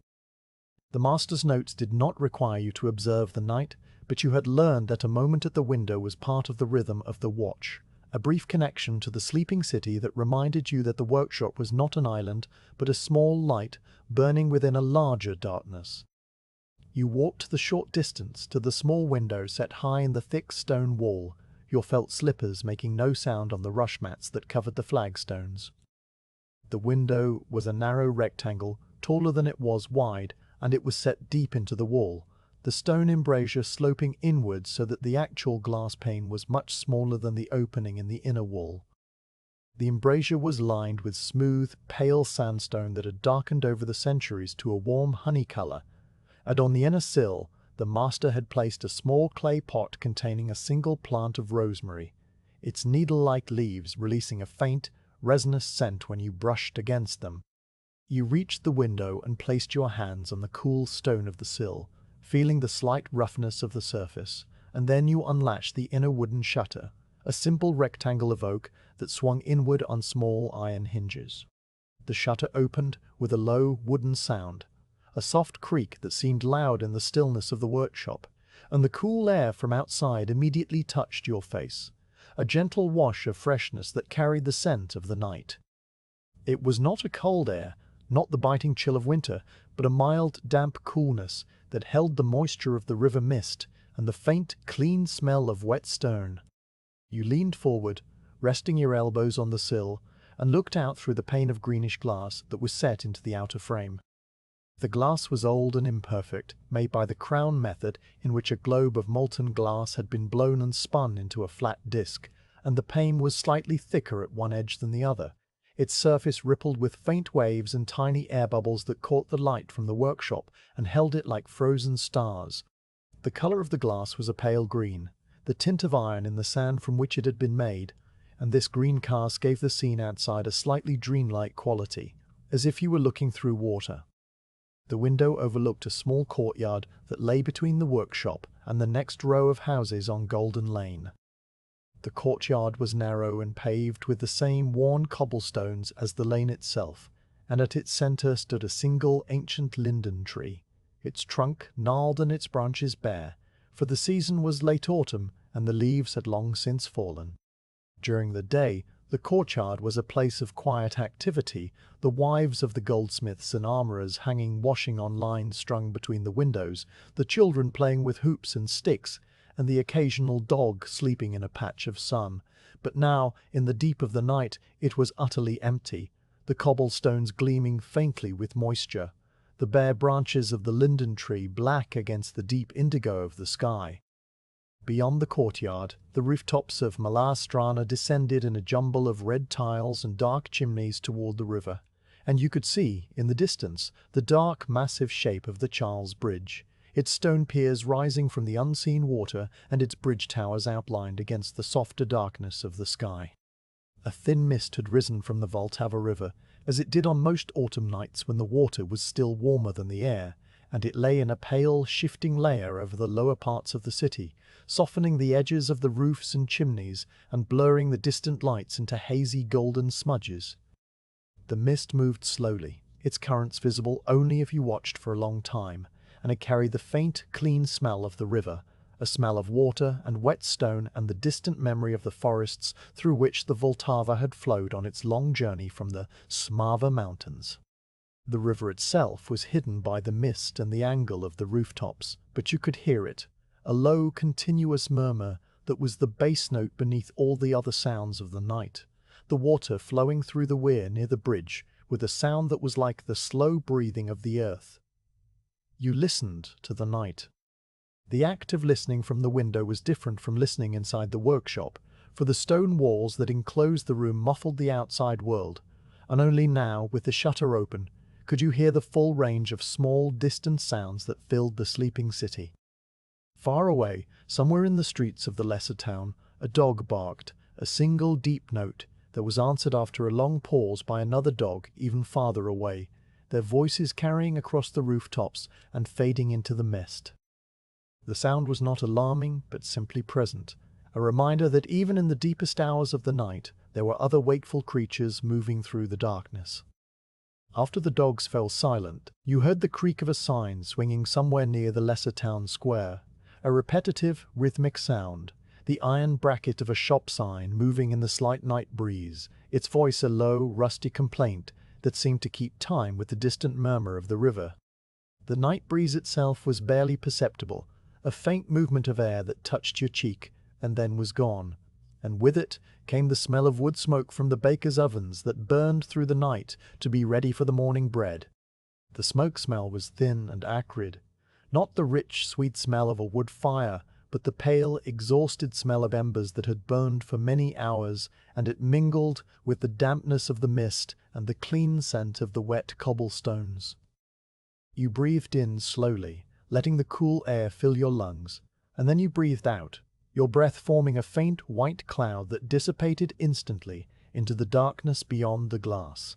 From the direction of the castle, high above Golden Lane, came the distant sound of a watchman's measured footsteps on the cobbles of the outer courtyard, a slow, regular tread that paused every few minutes and then resumed. The watchman was making his rounds, carrying a lantern and a staff, and his footsteps were a familiar night sound, part of the fabric of the city's sleep, a reassurance that all was well and the hours were being counted. You could just barely make out the faint, rhythmic clack of his iron-tipped staff striking the stones, a sound that echoed slightly against the high walls of the cathedral and then faded. The watchman's voice, when he called the hour, was too distant to reach you, but you knew from the position of the sand glass inside that it was now deep in the second watch, the hours between midnight and dawn, when the world was at its most still. You remained at the window for a long time, your hands resting on the cool stone, your face close to the greenish glass, and you let the quiet of the night wash over you. There was no urgency to return to the bench, no task that called you away immediately, and so you stood and listened and watched the mist move slowly over the rooftops. The moon, which you would later observe from the rooftop platform, was now hidden behind a thin veil of cloud, its light diffused into a soft silver glow that illuminated the edges of the clouds and cast a faint milky sheen over the tiles and chimneys. The mist caught this light and held it, transforming the lower city into a landscape of soft, shifting forms, a place that seemed less real than the warm, solid workshop behind you. In the distance, beyond the bridge, you could see a few pinprick lights on the far bank of the river, lanterns that burned in the windows of the old town, and among them the illuminated face of the astronomical clock, its golden circle visible as a faint glowing disk against the dark mass of the town hall. The clock had been built many years ago by a master clockmaker whose name was still spoken with reverence, and it measured not only the hours but the movements of the sun and moon and planets, a mechanical universe turning in its slow, eternal round. You thought of the clock's hourly procession, the figures of the apostles appearing in the small windows above the dial, the skeleton tolling the bell, the figures of vanity and greed shaking their heads, but at this hour the clock was silent, its mechanism turning invisibly in the darkness, counting the minutes without spectacle. The cool air seeping through the glass had chilled your cheeks, and you became aware of the contrast between the cold outside and the warm, amber-lit interior of the workshop at your back. The heat from the athanor radiated across the room, and the oil lamps added their small contributions, so that the workshop was a bubble of warmth within the cool, damp night. You turned away from the window, but did not close the shutter yet, leaving it open so that the room could breathe, and you walked slowly back toward the center of the workshop, your eyes moving over the familiar shapes of the vessels and the shells and the hanging herbs.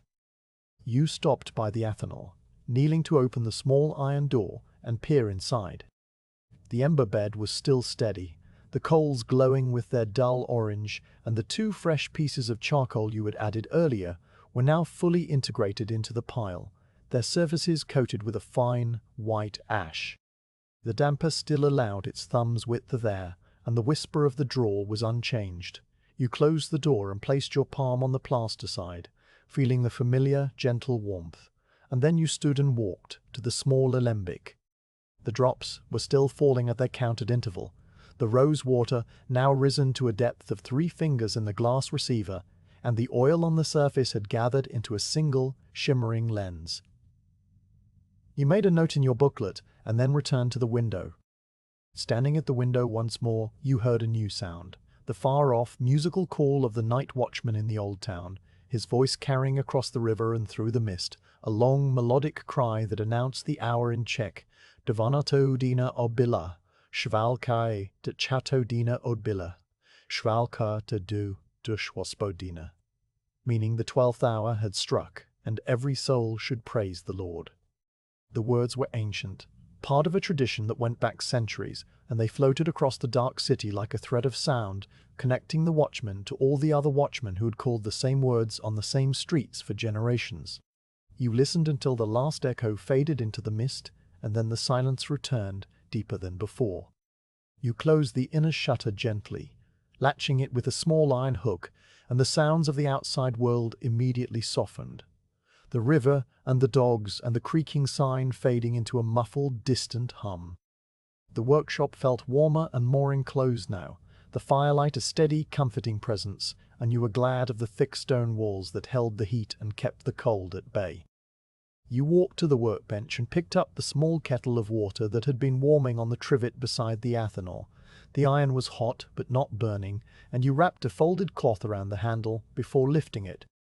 You carried the kettle to the workbench and poured the steaming water over a fresh linen bag of dried chamomile in your clay mug, the water darkening to pale gold as it steeped. The scent of the chamomile rose with the steam, a sweet hay-like fragrance that mingled with the other smells of the workshop, and you cupped your hands around the warm mug, feeling the heat seep into your palms and fingers. You stood there, in the center of the quiet room, the mug warm in your hands and the night deep around you, and you took a first careful sip of the infusion, the taste mild and floral on your tongue. The workshop was peaceful, the city was asleep, and you were simply present, a quiet figure in the amber light, keeping the watch through the long, still hours. The chamomile infusion had warmed you from the inside, and the workshop felt settled and secure around you, its walls thick against the deep night cold and its air rich with the familiar smells of charcoal, beeswax, and the distant sweetness of the rose distillation. The mug was now empty, and you rinsed it in the stone basin, setting it upside down on a small wooden rack to dry. The night watch was moving into its later hours, and a new task waited for you on the low shelf near the athanor, a task that the master had written about in his notes with the words, "Prepare the white fleece."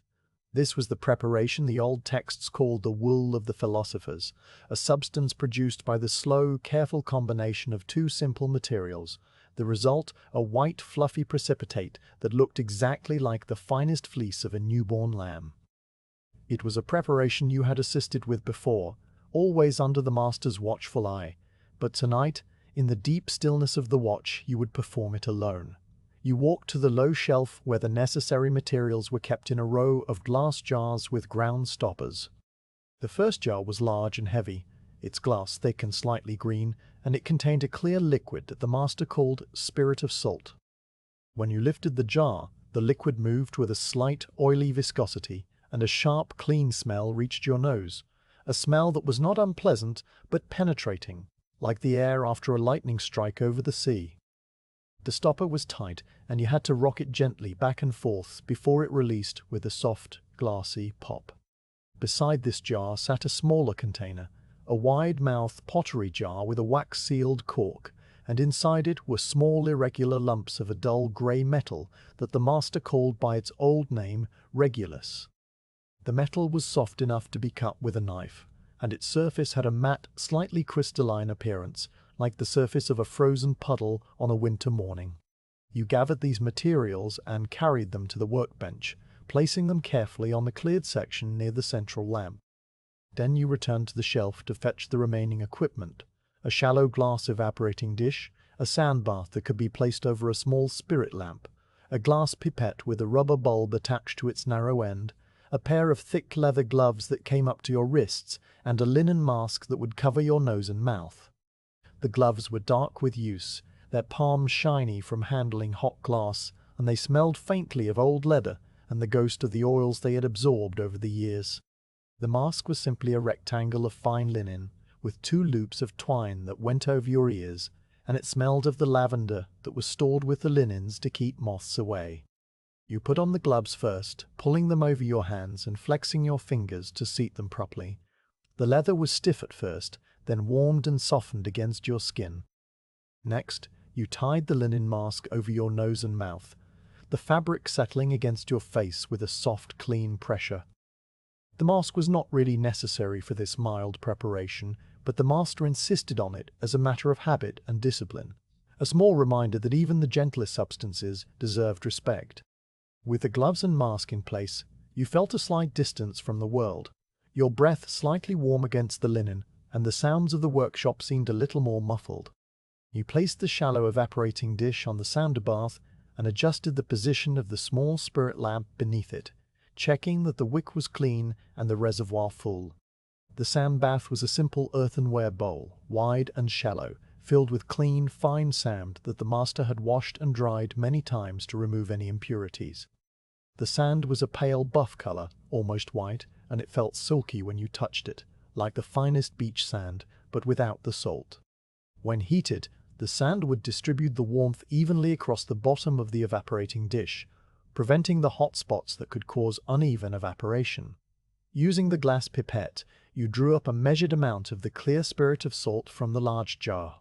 The pipette was a thin glass tube with a narrow tip, and you squeezed the rubber bulb gently before inserting the tip into the liquid, releasing the bulb slowly to draw the fluid upward.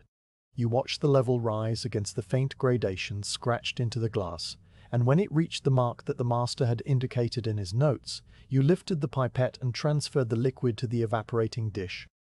The liquid flowed out in a thin, clean stream, pooling at the bottom of the dish with a slight oily shimmer. You repeated this once more, adding a second measure, so that a shallow layer of the clear liquid now rested in the bottom of the glass dish. The spirit lamp was not yet lit, for the master's instructions specified that the metal must be added first, one small lump at a time, and only then would a gentle heat be applied to encourage the reaction. You set the pipette aside and turned to the pottery jar of the grey metal.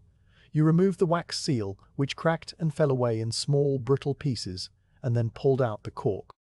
The inside of the jar smelled dry and faintly metallic, like old iron, and you tilted it carefully to pour a few lumps onto a sheet of clean paper on the workbench.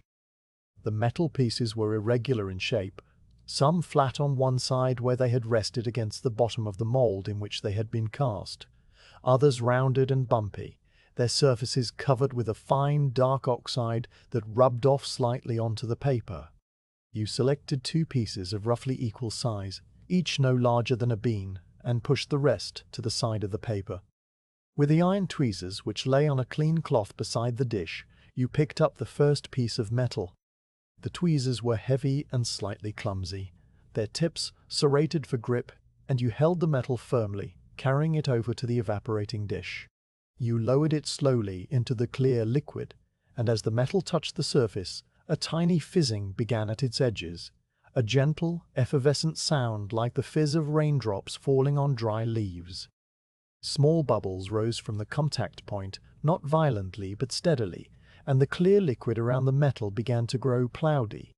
You released the piece from the tweezers and watched it settle to the bottom of the dish, where it continued to fizz and dissolve, the bubbles streaming upward in tiny, silver threads. The reaction was slow and quiet, and you sat on the stool beside the workbench, your gloved hands resting on your knees, and watched.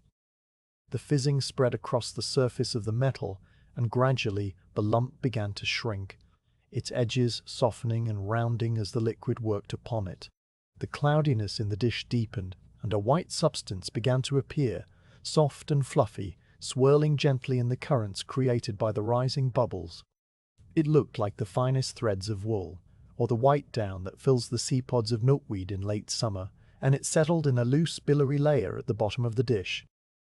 The sight was strangely calming, the slow transformation of a hard grey lump into something so soft and white, and you understood why the old texts had called it the white fleece. You waited until the fizzing had almost stopped, the last small bubbles breaking the surface with tiny pops, and then you used the tweezers to add the second piece of metal. The reaction began again, the fresh lump of metal fizzing at its edges, the bubbles rising, and the white precipitate growing thicker in the bottom of the dish. You stirred the liquid gently with a thin glass rod, making slow circular motions that helped the precipitate to settle evenly. The rod moved through the liquid with a slight resistance, the white substance swirling in response to its passage, and when you lifted the rod, the precipitate clung to it in a soft woolly coating that you washed back into the dish with a few drops of the clear liquid. Now that the second piece of metal was dissolving, you lit the small spirit lamp beneath the sand bath. You struck the flint against the steel, the sparks falling onto the charred linen, and you blew the spark into a flame, touching it to the lamp's wick. A small blue flame sprang up, hardly visible in the lamplit room, and you adjusted the height until the flame was a low, steady teardrop that warmed the sand bath gently.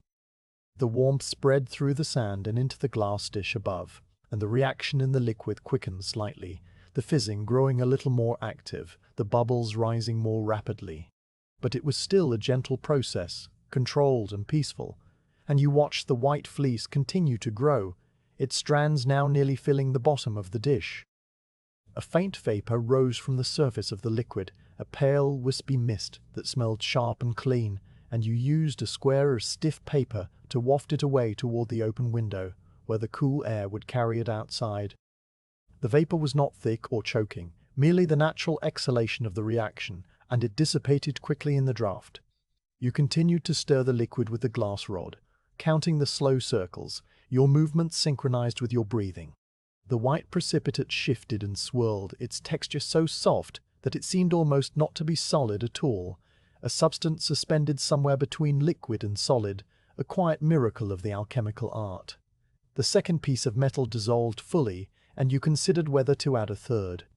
The master's notes had specified that the preparation should continue until the liquid was fully saturated, the white precipitate filling the dish, and you decided that the amount you had made so far was sufficient for the quantity of spirit of salt you had used. You set the tweezers aside and let the reaction finish, the last bubbles rising and breaking until the liquid was calm and still, the white fleece settled in a thick soft layer that filled the bottom of the dish to a depth of about a finger. You extinguished the spirit lamp with a small brass snuffer, the flame disappearing with a faint hiss, and then you removed the evaporating dish from the sand bath, using a folded cloth to protect your gloved hands from the residual warmth. You set the dish on a cool section of the workbench and covered it with a glass dome, a clear bell-shaped cover that fitted over the dish and protected the precipitate from dust.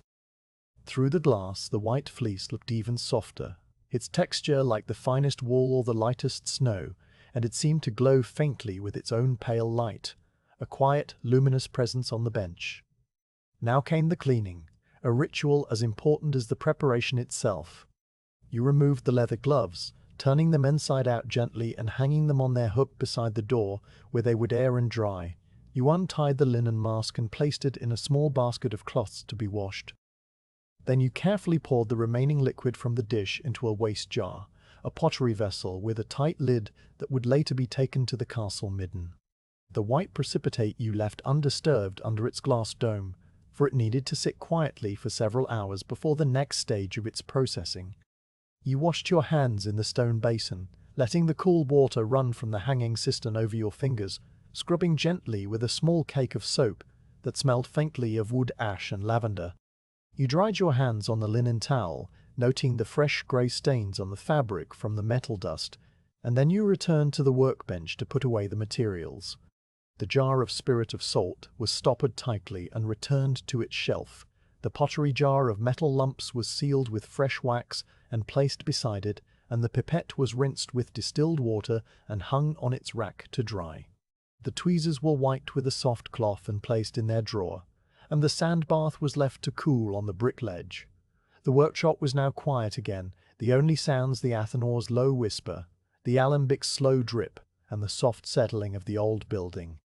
The glass dome with its white fleece sat on the workbench, a small, pale presence that seemed to hold the lamplight within itself, and you felt a quiet satisfaction in the work, not pride or excitement, just the calm acknowledgement that the task had been done correctly, and the night was proceeding as it should.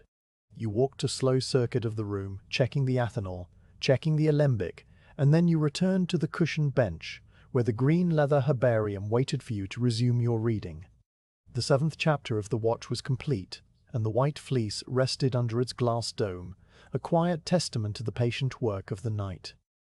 The white fleece rested under its glass dome on the workbench, a soft, pale presence that seemed to glow faintly in the amber lamplight, and the tools of its preparation had all been cleaned and put away in their proper places. The leather gloves hung from their hook by the door, the linen mask lay in the basket of cloths, and the jar of spirit of salt was sealed and returned to its shelf beside the pottery jar of grey metal. The workshop had settled back into its deep night stillness, and you sat for a while on the cushioned bench, your back resting against the worn sackcloth cushion, letting the quiet flow around you. The athanor breathed its low, continuous whisper, the alembic dripped at its patient interval, and the 3 oil lamps burned with steady, unwavering flames. But there was another task written in the master's notes, a task that required you to leave the warm, enclosed space of the workshop and climb to the narrow platform on the roof, observe the moon, measure its height above the horizon, note its phase, and turn the large hourglass that sat on the observation shelf. The hour was now right, for the clouds that had earlier veiled the moon had thinned and drifted eastward, and through the high window you could see a pale silver glow beginning to outline the rooftops. You stood and walked to the small spiral staircase that occupied the corner of the workshop, opposite the athanor and beside the library shelf. The staircase was a narrow, tightly wound structure of worn stone steps that ascended in a clockwise spiral, its inner wall curving around a central newel of thick oak, its outer wall following the curve of the workshop stone corner. The entrance to the staircase was a low, arched doorway without a door, just a simple opening that led into the dark, upward passage, and above it hung a small lantern on an iron hook, its candle unlit. You reached up and took the lantern down, a simple tin cylinder with a glass window on one side and a pierced pattern of holes on the top that would allow the smoke to escape. You lit the small candle inside from one of the oil lamps on the workbench, touching the flame to the wick and watching it catch. Then you closed the glass door and latched it with a tiny brass hook. The lantern threw a small, warm circle of light that flickered slightly as you moved, and you carried it to the foot of the stairs. The stone steps were worn concave by centuries of feet, their surfaces smooth and slightly slippery, and you placed your hand on the central oak newel, its wood dark and polished by the touch of many hands, to steady yourself as you began the ascent. The staircase was steep, and each step was slightly higher than a normal stair, requiring you to lift your feet with care. You climbed slowly, the lantern held before you, its light casting shifting shadows on the curved stone wall and illuminating the rough texture of the mortar between the blocks. The air in the staircase was cool and still, with a faint, musty smell of old stone and the distant, clean scent of the night air that seeps down from the roof above. As you climbed, the sounds of the workshop faded behind you, the whisper of the athanor and the drip of the alembic growing softer with each turn of the spiral, until they were replaced by a deep, stone silence broken only by the soft scuff of your felt slippers on the worn treads and the gentle, rhythmic creak of the old oak newel as you shifted your weight. The staircase turned 4 times before it reached a small square landing, and on this landing stood a low wooden door, its planks held together by iron straps and its hinges black with age. You lifted the iron latch, which moved with a smooth, heavy action, and pushed the door outward, stepping onto the narrow platform of the roof. The cool night air met you at once, a clean, fresh presence that was much colder than the workshop below, and you pulled your wool cloak tighter around your shoulders, grateful for its heavy folds.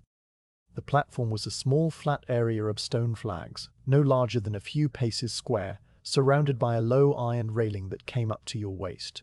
The railing was simple and functional, its bars spaced widely enough to allow a clear view of the sky, and its surface was rough with rust that had been painted over many times with a thick, black substance that smelled of tar.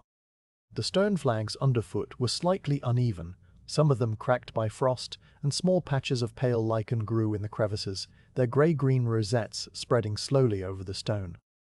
On one side of the platform, a wooden shelf had been built against the low parapet, and on this shelf rested the large hourglass, a glass vessel of 2 bulbs connected by a narrow neck filled with fine silver sand and mounted in a wooden frame that held it steady. You set the tin lantern on the shelf beside the hourglass, its small flame burning steadily behind the glass window, and you straightened up to look at the night sky. The clouds that had earlier covered the moon had now moved eastward, thinning into long pale streaks that stretched across the indigo darkness like strands of raw wool. The moon itself was in its first quarter, a perfect half-circle of silver light that hung above the eastern rooftops, its edge sharp and clean against the softer darkness of the sky. The part of the moon that was not illuminated by the sun was faintly visible as a ghostly grey disk lit by the light reflected from the earth, a phenomenon the master had called earthshine. Around the moon, a few bright stars were visible, the ones that were strong enough to pierce the faint, lingering haze of the mist, and they shone with a steady cold light that seemed to vibrate slightly in the moving air. You reached into the pocket of your tunic and brought out the simple wooden astrolabe, a flat disc of dark oiled wood with a rotating sighting rule attached to its face by a small brass pin.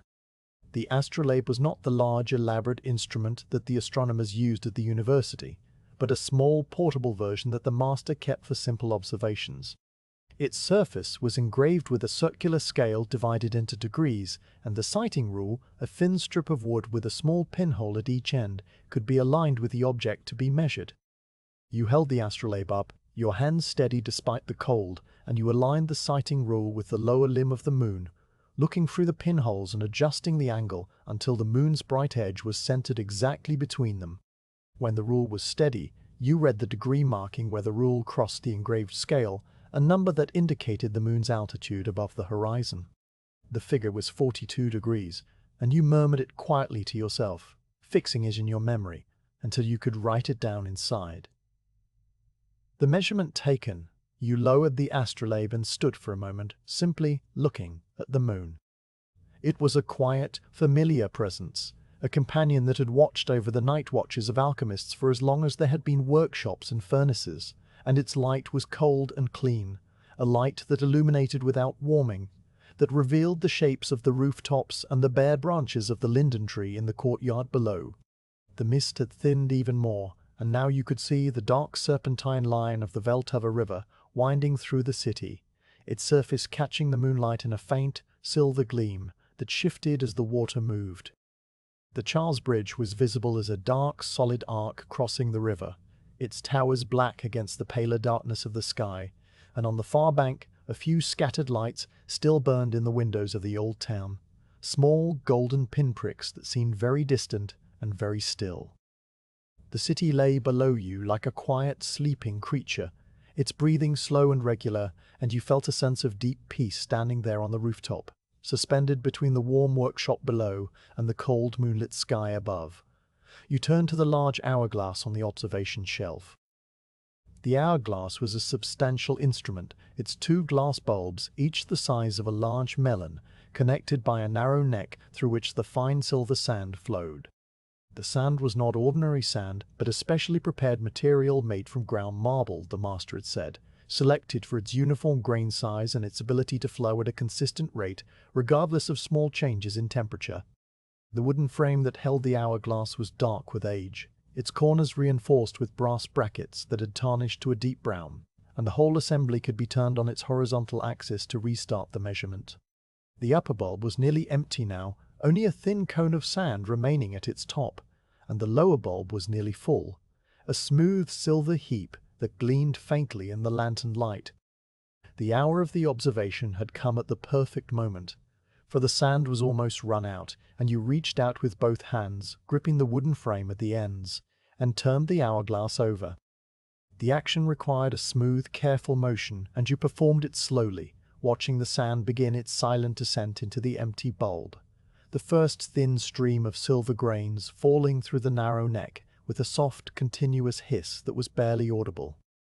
The sand formed a tiny, perfect cone in the bottom of the lower bulb, its sides angled at the precise natural slope that sand always assumes, and you watched for a long moment, mesmerized by the slow, steady flow.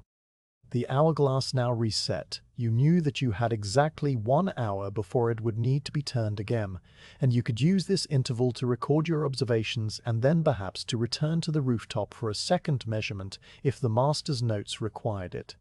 You picked up the tin lantern from the shelf, its candle still burning steadily, and you cast one last look at the moon and the sleeping city before turning toward the low wooden door and beginning the descent back into the warm, amber-lit world of the workshop. The spiral staircase seemed even narrower on the way down, and you placed each foot carefully on the worn concave steps, your hand resting on the smooth, polished surface of the central newel. The lantern light bobbed ahead of you, casting shifting shadows that danced on the curbed stone wall, and the cool air of the roof gradually gave way to the warmer, stiller air of the workshop below. As you descended, the familiar sounds of the workshop began to return, the whisper of the athanor, the drip of the alembic, and the soft, occasional creak of the old beams, and these sounds were comforting after the vast, cold silence of the rooftop. You reached the bottom of the stairs and stepped out into the workshop, the lantern's light merging with the steady glow of the oil lamps, and you extinguished the candle inside the lantern with a small brass snuffer, hanging the lantern back on its hook above the arched doorway. Now you walked to the workbench where the master's logbook lay open on the slanted writing desk. You sat on the stool and drew the logbook toward you, its heavy, dark leather cover feeling cool and smooth under your fingers. You opened it to the page where you had written your earlier entries, the ink now dry and black, and you dipped the quill into the inkwell, wiping the excess ink on the rim with a careful, practiced motion. The quill made a soft, scratching sound as you wrote, the letters forming slowly and deliberately on the thick, cream-colored paper. You recorded the date first, though it was the same as the earlier entry, and then you wrote a brief account of the observation. Moon observed from rooftop platform, first quarter, altitude measured at 42 degrees above eastern horizon. Sky partly clear, thin cloud dispersing eastward. Earthshine visible on dark limb. Hourglass turned, sand flowing steadily. City quiet, river visible, mist thinning. You paused, the quill held above the page, and then you added a small sketch of the moon's phase, a simple half-circle with a shaded line to indicate the terminator, and beside it you drew a tiny diagram of the hourglass, its sand still falling. You sanded the page, shaking the fine sand from the sanding box over the wet ink, and then you tilted the book to let the excess run off into a small tray. The sand that fell away left the ink dry and slightly raised, a subtle texture that you could feel if you passed your fingertip over it. You closed the logbook and returned it to its place on the slanted desk, and then you sat for a moment, your hands resting on your knees, letting the quiet of the workshop settle around you once more. The observation was complete, the logbook was written, and the hourglass was silently measuring the next hour on the rooftop above. You rose from the stool and walked a slow circuit of the room, checking the athanor, whose embers still glowed with their steady, dull orange, and the alembic, whose drops continued to fall at their counted interval. The rose water in the receiver was now deeper, and the oil on its surface had coalesced into a single golden lens. The white fleece under its glass dome was unchanged, its soft, woolly texture still glowing faintly in the lamplight. The 3 salt solutions in their covered dishes waited on the workbench, ready for the filtering that you would perform later. Everything was as it should be, and the workshop hummed its quiet, continuous song.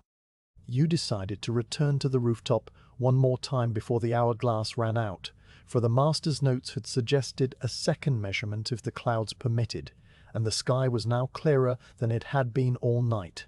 You lit the tin lantern again and climbed the spiral staircase, your hand on the central newel, your felt slippers making no sound on the worn stone steps. The cold air met you again at the top, but it felt bracing now rather than uncomfortable, a clean, sharp presence that cleared the last vestiges of sleepiness from your mind. The moon had risen slightly higher, its silver half-disk now more brilliant against the dark sky, and the stars around it seemed brighter, their lights steadier. You took a second measurement with the wooden astrolabe, and the altitude was now 47 degrees, a small but significant increase that you noted in your memory. The hourglass on the shelf was still flowing, the upper bulb now about a third empty, and you stood for a while, watching the city sleep under the moon's cold silver light, until the cold began to seep through your cloak and you turned to descend once more. Back in the warm workshop, you added the second measurement to the logbook, writing a brief line beneath your earlier entry, and then you sanded the page again and closed the book. The 8th watch of the night was complete, and the moon continued its slow, silent journey across the sky, a journey that the hourglass on the rooftop was marking in its own quiet way. You sat down on the cushioned bench and pulled the wool blanket over your legs, not to sleep but to rest in the stillness, and the workshop held you in its amber glow as the night moved slowly toward its end. The logbook was closed, the sanded ink dry upon the page, and the moon continued its slow arc beyond the high window, though you did not return to the rooftop again. The hourglass on the observation shelf would run for some time yet, its silver sand falling in a silent, steady stream, and the measurement you had taken was sufficient for the master's records. The deep stillness that comes just before dawn, a stillness heavier and more complete than any other part of the night, had settled over the workshop, and it was in these hours that the master reserved a special task, a task that required a steady hand and a quiet mind. You knew the task well, for you had performed it several times before under the master's watchful eye, but tonight it would be yours alone, the recopying of a worn recipe onto fresh parchment. You walked to the small cabinet that stood beside the library shelf, a cabinet of dark waxed oak with a single door and a brass lock that was never locked. Inside, the cabinet held the writing materials, kept carefully organized and protected from the dust and vapors of the workshop. You opened the door, its hinges moving without sound, and you looked at the contents, letting your hand rest on the edge of the shelf. There was the writing slope, a hinged box of polished cherry wood that opened to form a slanted writing surface, its interior lined with a deep blue paper that had faded to a soft, dusty grey. Beside it lay a stack of fresh parchment sheets, each one scraped and chalked to a smooth white surface and cut to a uniform size, their edges straight and clean. A small stoneware bottle of ink sat in a corner of the cabinet, its cork sealed with wax, and beside it were several quills, their shafts stripped of barbs and their nibs cut to different widths. There was also a pot of fine sand for blotting, a small knife for sharpening quills, and a cake of pumice for smoothing the parchment if any rough spots remained. You lifted the writing slope from the cabinet and carried it to the workbench, setting it down on the cleared section near the central lamp. Then you returned for the other materials, making several trips until everything was arranged neatly on the bench. The slope, a single sheet of fresh parchment, the ink bottle, 3 quills of different sizes, the sand pot, the knife, and the pumice. The act of gathering these materials was itself a kind of ritual, a slow and deliberate preparation that signaled to your mind that the time for quiet, focused work had come. The original recipe that you were to copy rested in a leather folder on the shelf above the cabinet, a folder that the master kept for the oldest and most fragile documents. You lifted the folder down and opened it on the workbench, exposing the worn, stained piece of vellum that contained the formula.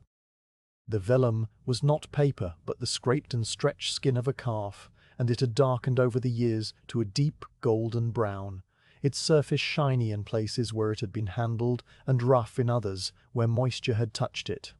The edges were torn and frayed, and a small piece of the lower corner was missing entirely, though the text in that area was fortunately intact.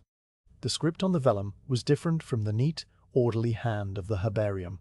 It was a spiky, angular script, the letters formed with a quill that had been cut to a very fine point and held at a sharp angle, producing thin, slanting strokes that were sometimes hard to decipher. The ink was iron gall, now faded to a pale brown, and in a few places the ink had eaten into the vellum, leaving tiny holes that the writer had carefully written around. You leaned close to the central lamp, holding the vellum carefully by its edges, and you read the recipe slowly, deciphering the difficult script. It described the preparation of a tincture from lemon balm, Melissa officinalis, a plant with bright green leaves that smelled of citrus and mint and grew in the castle's herb garden.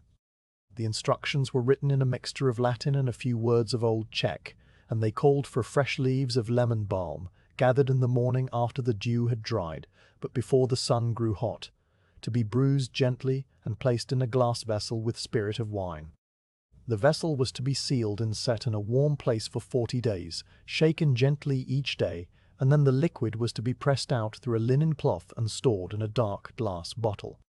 The recipe noted that the resulting tincture was useful for lifting the spirits and calming the heart, and it ended with a small phrase in Latin, Patientia et diligentia Omnia vincunt.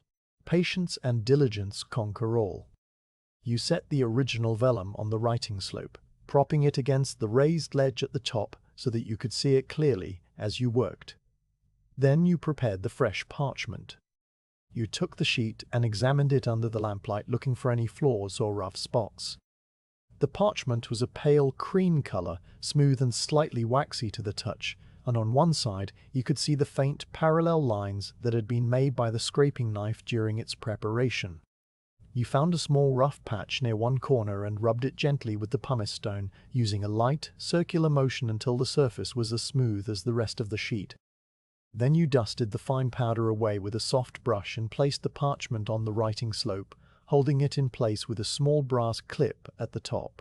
Now you prepared the ink. The stoneware bottle was sealed with a cork dipped in wax, and you broke the wax seal carefully, using the small knife to cut around the edges. The cork came out with a soft pop, and the smell of the ink rose to meet you, a sharp, slightly metallic scent that was the characteristic odor of iron gall, with an undertone of gum arabic and the faint, sweet smell of the vinegar that had been used in its making. The ink was a deep, glossy black, and it moved slowly in the bottle, its surface reflecting the lamplight like a dark mirror. You poured a small amount into the inkwell that was built into the writing slope, a small circular depression lined with brass, and you corked the bottle again to keep the ink from thickening. The quills lay on the bench in a row, and you selected the one that had a medium nib, its tip cut to a slight angle that would produce letters of the size you needed. You tested the nib on a scrap of paper, making a few light strokes to see how the ink flowed, and the line was clean and even, the ink spreading just enough to make a clear mark without blotting. You held the quill lightly, your fingers resting on the shaft with the ease of long practice, and you took a deep breath, letting it out slowly, settling into the stillness that the task required. The first words of the recipe were Recipe Folia Melissae Recentia, take fresh leaves of lemon balm, and you looked at the original vellum, tracing the letters with your eyes before you began to write. The original scribe had formed the capital R with a flourish, a tall, elegant letter that curved and looped, and you would not attempt to reproduce the exact style of the hand, for the master wanted a clean, legible copy, not a facsimile. You dipped the quill into the ink, wiping the excess on the brass rim of the inkwell, and you touched the nib to the parchment. The first letter was always the hardest, the point where the blankness of the page had to be broken, and you made the stroke with a slow, deliberate motion, the nib spreading slightly as it moved, leaving a glossy black trail that would dry to a permanent mark. The letter R took shape under your hand, its downstroke thick and its curve graceful, and then you continued, forming the rest of the word with smaller, even letters, the quill making a soft, scratching sound against the parchment. The sound was rhythmic and soothing, a gentle counterpoint to the whisper of the athanor and the distant drip of the alembic, and you fell into the rhythm of it. Dip, form, blot, repeat. The parchment was different from paper in its response to the quill. It had a slight, natural resistance, a subtle tooth that held the ink without letting it spread, and the quill moved over it with a smooth, controlled glide that was deeply satisfying. You wrote the first line, Recipe Folia Melissae Recentia Contusa, and then you paused to compare your work with the original. Your letters were slightly more rounded than the spiky script of the old scribe, and the ink was a fresher, darker black, but the words were the same, and the copy was clean and legible. You sanded the line lightly, shaking the fine sand from the pot over the wet ink, and then tilting the slope to let the excess run off into a small tray that you had placed beside the bench. The ink dulled as it dried, losing its wet gloss and becoming a deep, matte black that was now part of the parchment. You continued to the next line, In vas vitleo cum spiritu vini macera, place in a glass vessel with spirit of wine to macerate, and you wrote each word with the same slow, deliberate care. The Latin phrases rolled from your quill with a gentle, rhythmic regularity, the letters forming themselves almost without conscious thought, your hand moving across the page in a steady, flowing motion. The quill needed dipping frequently, and each time you dipped it, you wiped the excess ink on the brass rim, a small habitual gesture that had become automatic. The nib occasionally needed a slight twist to keep the ink flowing evenly, and you adjusted it with a light touch, your fingers sensitive to the smallest variations in the feel of the writing. The workshop around you was deeply silent now, even the athanor seeming to hold its breath, and the only sounds were the scratch of the quill, the soft rustle of the parchment as you moved it slightly, and the faint silver sound of the sand as you blotted each line. The lamp above you burned with a steady golden flame, its light pooling on the writing slope and illuminating the page with a warm, even glow. The rest of the room had receded into soft shadow, the shelves and vessels and hanging herbs only dimly visible at the edges of your vision, and you were focused entirely on the small, bright circle of the writing. As you wrote, you thought about the lemon balm plant itself, which grew in a sunny corner of the castle garden, its leaves bright green and deeply veined, releasing their citrus mint scent when touched. The master had shown you the proper way to harvest it, pinching off the leaves just above a node so that the plant would continue to grow, and you had helped to prepare a small batch of the tincture earlier in the autumn. The leaves had been bruised with a wooden pestle to release their oils, and the spirit of wine had been poured over them, filling the glass jar with a sharp, clean smell that made your eyes water slightly. The jar had been sealed and placed on a sunny windowsill in the workshop, and you had shaken it each morning, watching the liquid slowly turn from clear to a pale golden green as the essence of the leaves was extracted. The tincture was now finished, stored in a dark glass bottle in the cabinet, and it was used occasionally, just a few drops in a cup of warm water, to calm the nerves or lift the spirits on a dreary day. The recipe continued with instructions for straining the tincture, and you copied these words with the same careful attention. Post dies quadraginta per linteum, ex primive. After 40 days, press through a linen cloth, you wrote, and you imagined the clean, herb-scented liquid dripping through the cloth into a clean vessel, the spent leaves left behind, their color faded, and their strength given up to the alcohol.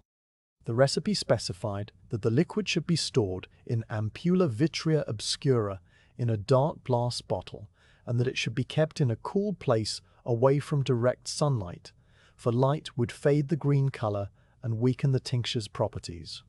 Halfway through the copying, you paused to rest your hand, flexing your fingers and rolling your wrist gently to ease the slight stiffness that had begun to develop.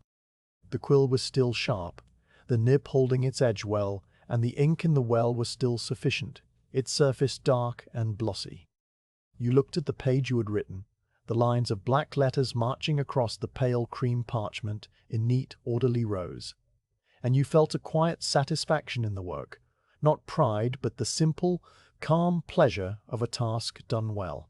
The original vellum lay beside you on the slope, its frayed edges and faded script a reminder of the many hands that had held it over the years, and you understood that you were part of a long chain, copying the words so that they would not be lost when the old vellum finally crumbled away.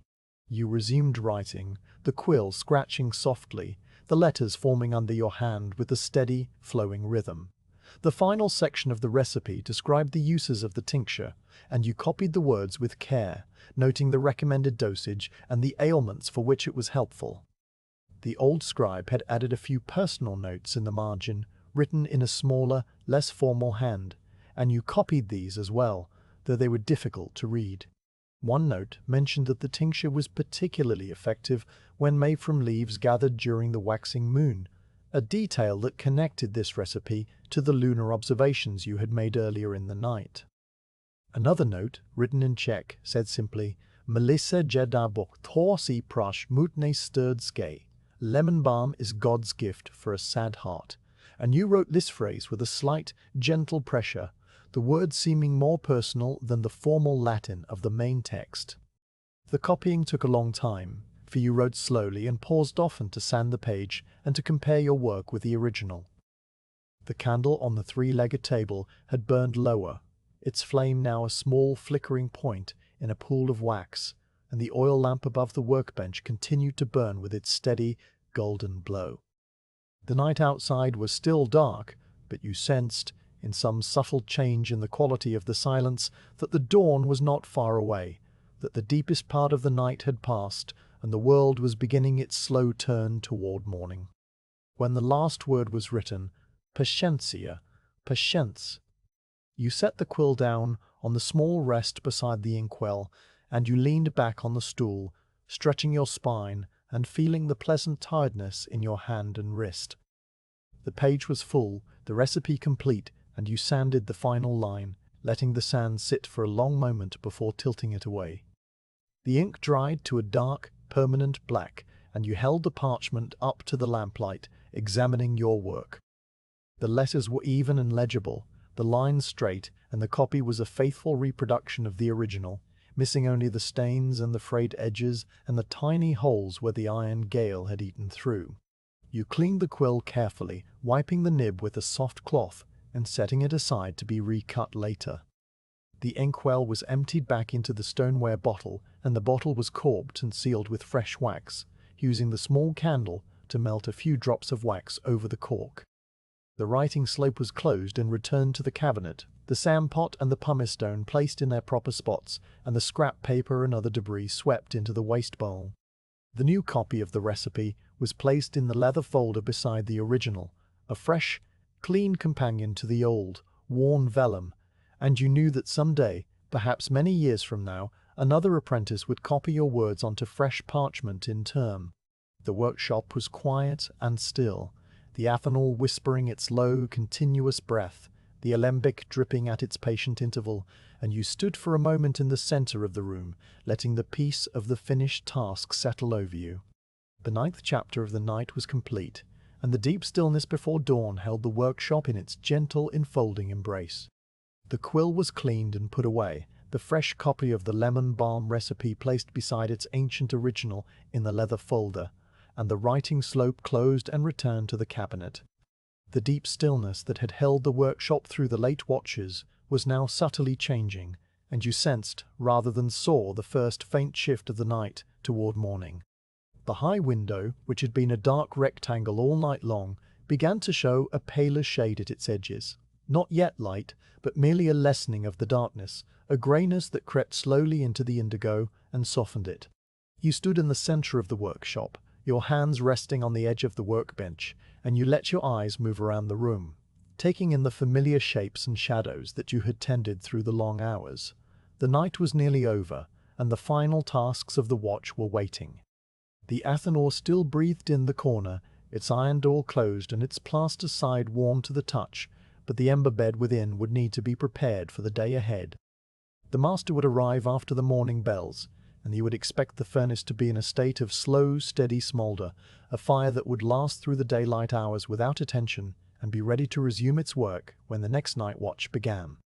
This final tending of the athanor was a task you had performed many times, and it had its own particular rhythm, a sequence of small, careful actions that would settle the fire into its daytime rest.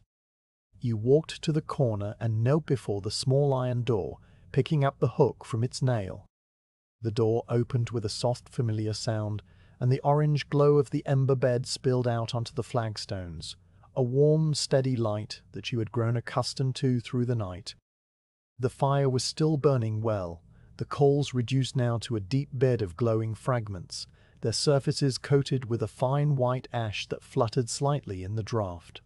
The 2 fresh pieces of charcoal you had added earlier had been consumed almost entirely, and the pile had settled into a compact, even mass that radiated a steady heat. It was time to add the final fuel for the day. You reached into the basket of charcoal and selected 3 pieces, larger than the ones you had added during the night, for they would need to burn slowly for many hours. The charcoal was light and dry, its sharp edges rough against your palms, and you placed the pieces on the brick ledge beside the door. Then you took up the long iron tongs, their leather-wrapped handles warm from their proximity to the furnace, and you lifted the first piece of charcoal. You inserted it carefully through the open door, placing it at the very back of the ember bed, where the heat was lowest but still sufficient to ignite the new fuel over time. The second piece went to the left side of the pile, the third to the right, so that the ember bed was surrounded by a ring of fresh fuel that would catch fire gradually, piece by piece, extending the life of the fire through the whole of the coming day. The new charcoal sat dark and inert for a moment, and then, at the points where it touched the glowing coals, tiny orange spots began to appear, spreading slowly like the first light of dawn that was now beginning to outline the high window. With the charcoal in place, you closed the iron door and turned your attention to the damper at the top of the furnace. This was the crucial step in banking the fire, for the damper controlled the flow of air that fed the coals, and by reducing the opening to a narrow slit, you would slow the burn to its most gentle, most economical rate.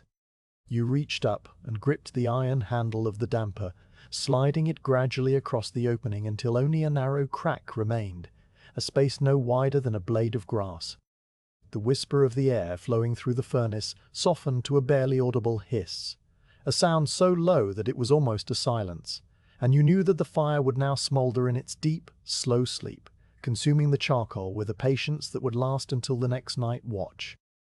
You placed your palm on the plaster side of the athanor, feeling the warmth that was still there, steady and reassuring, and then you let your hand fall to your side. The furnace was ready for the day. You rose from your kneeling position, your knees slightly stiff from the flagstones, and you stretched your back, feeling the pleasant ache of a long night's work. The light at the high window had grown a little stronger, the greyness now tinged with a faint pearly quality that was not yet the colour of dawn, but the anticipation of it.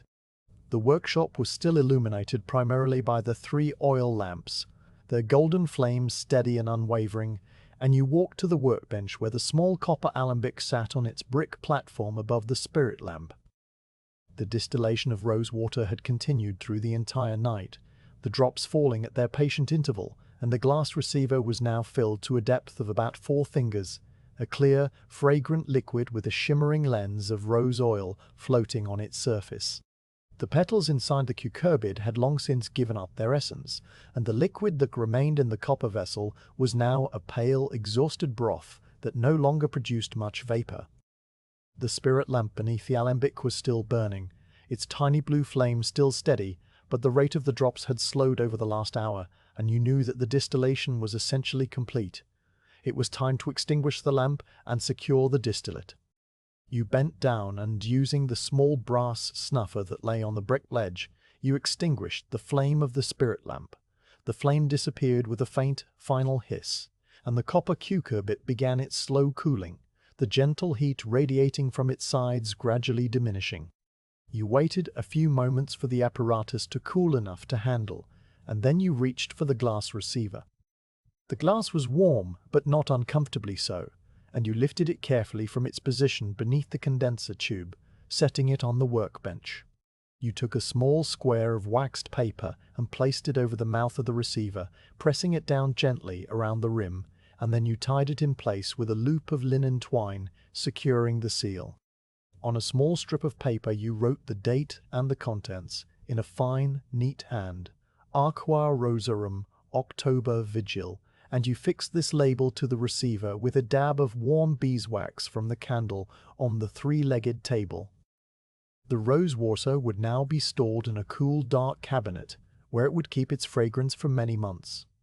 You carried the sealed receiver to the storage cabinet and placed it on a shelf beside other bottles of distilled waters and tinctures, each one labeled and dated. Then you returned to the alembic and removed the cucurbit from the brick platform, using a folded cloth to protect your hands. The copper vessel was still warm, and you carried it to the stone basin, where you would later clean it with water and a soft brush. The spent petals inside would be emptied into the waste jar, and the cucurbit would be dried and polished before the master used it again. For now, you simply set it on the wooden trivet beside the basin, leaving the cleaning for the daylight hours. The salt solutions, the 3 covered dishes that you had prepared earlier in the night, still sat on the workbench in their neat row. You lifted each glass dome and checked the contents, the clear water with its invisible burden of dissolved salt, and you saw that a fine pale sediment had settled at the bottom of each dish, the last of the clay impurities that had not been removed by the initial dissolving. The filtering and the slow evaporation that would yield pure white crystals would be a task for the next night watch, or perhaps the master would perform it during the day. For now, the dishes were safe under their covers, and you moved them to a corner of the workbench where they would be undisturbed. Now you began the work of extinguishing the lamps. The workshop had been lit all night by 3 oil lamps, their flames steady and golden, but with the approach of dawn, their light was no longer needed, and the master preferred to arrive to a workshop that was dim and restful, lit only by the pale morning light and perhaps a single, small flame. You walked to the lamp that hung above the long workbench, the central lamp that had illuminated your weighing and copying and stirring, and you reached up to the small brass knob that controlled the wick. You turned it slowly, lowering the wick until the flame shrank to a tiny blue point, and then, with a gentle breath, you blew it out. A thin spiral of smoke rose from the wick, carrying the faint, nutty scent of the poppy oil, and then it dissipated into the air. The workshop dimmed noticeably, the shadows in the corners deepening, and you moved to the lamp that hung beside the athanor. This lamp, too, you extinguished, turning the knob and blowing gently until the flame was gone, leaving only the faint, lingering warmth of the brass. The third lamp, the one that hung near the entrance door, you left burning but reduced its flame to a small low teardrop that gave just enough light to see by. The master would arrive in the early morning, and this single lamp would be a quiet welcome, a sign that the night watch had been kept and the workshop was ready for the day. The small flame cast a warm golden glow on the stone wall and the peg where your wool cloak hung, and it was enough. With the lamps attended to, you turned to the small tasks of tidying and cleaning that always mark the end of the watch. The stone basin in the corner held the water you had used to wash your hands and rinse the tools, and you emptied it now, opening the small spigot at the bottom and letting the water drain into a stone channel that ran beneath the floor and out into the courtyard. The sound of the water running was a soft, gurgling note that seemed loud in the quiet of the workshop, and then it faded. You rinsed the basin with a little fresh water from the hanging cistern, scrubbing the stone with a stiff brush until it was clean, and then you wiped it dry with a cloth. The cloths you had used through the night, the linen squares that had covered the salt dishes, the rag you had used to wipe the brass, and the towel by the basin were gathered up and taken to a small wooden rack that stood near the door. You rinsed each cloth in clean water, wrung it out carefully, and hung it over the rack to dry, smoothing the fabric so that it would not crease. The damp cloths added a faint clean smell to the air, a smell of fresh water and the lingering trace of soap.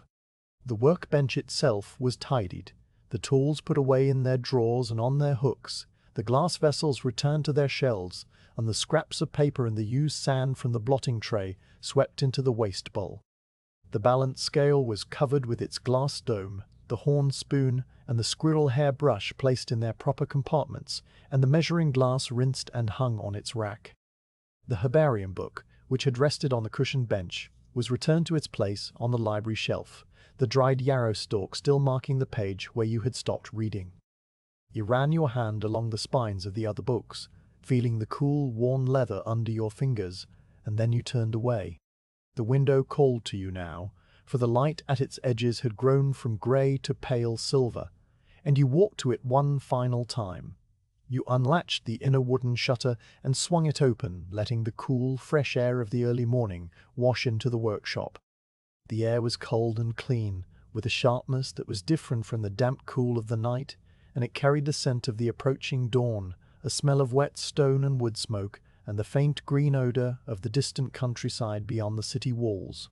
The mist over the Vltava had thinned to a pale, ghostly veil, and the river itself was now visible, a dark, moving ribbon that caught the first faint light of the eastern sky and gleamed like dull pewter.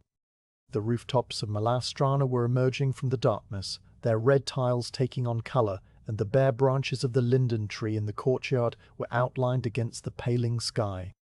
A few birds had begun to stir in the eaves, their small, sleepy chirps breaking the silence with tentative, questioning notes, and then, as the light grew, their song became more confident, a soft, continuous chorus that filled the air with a gentle, waking music. Far away from the direction of the castle, you heard the first distant sound of a cartwheel on the cobblestones, a low, rumbling note that was followed by the faint, rhythmic clop of a horse's hooves. The city was waking, its slow, gradual return to life beginning in the dark streets and courtyards and spreading outward with the light. You stood at the window for a long moment, your hands on the cool stone sill, and you watched the dawn come. The sky in the east had turned from silver to a pale, delicate gold, and the clouds that had drifted away during the night were now touched with a faint, rosy hue, the color of the inside of a seashell.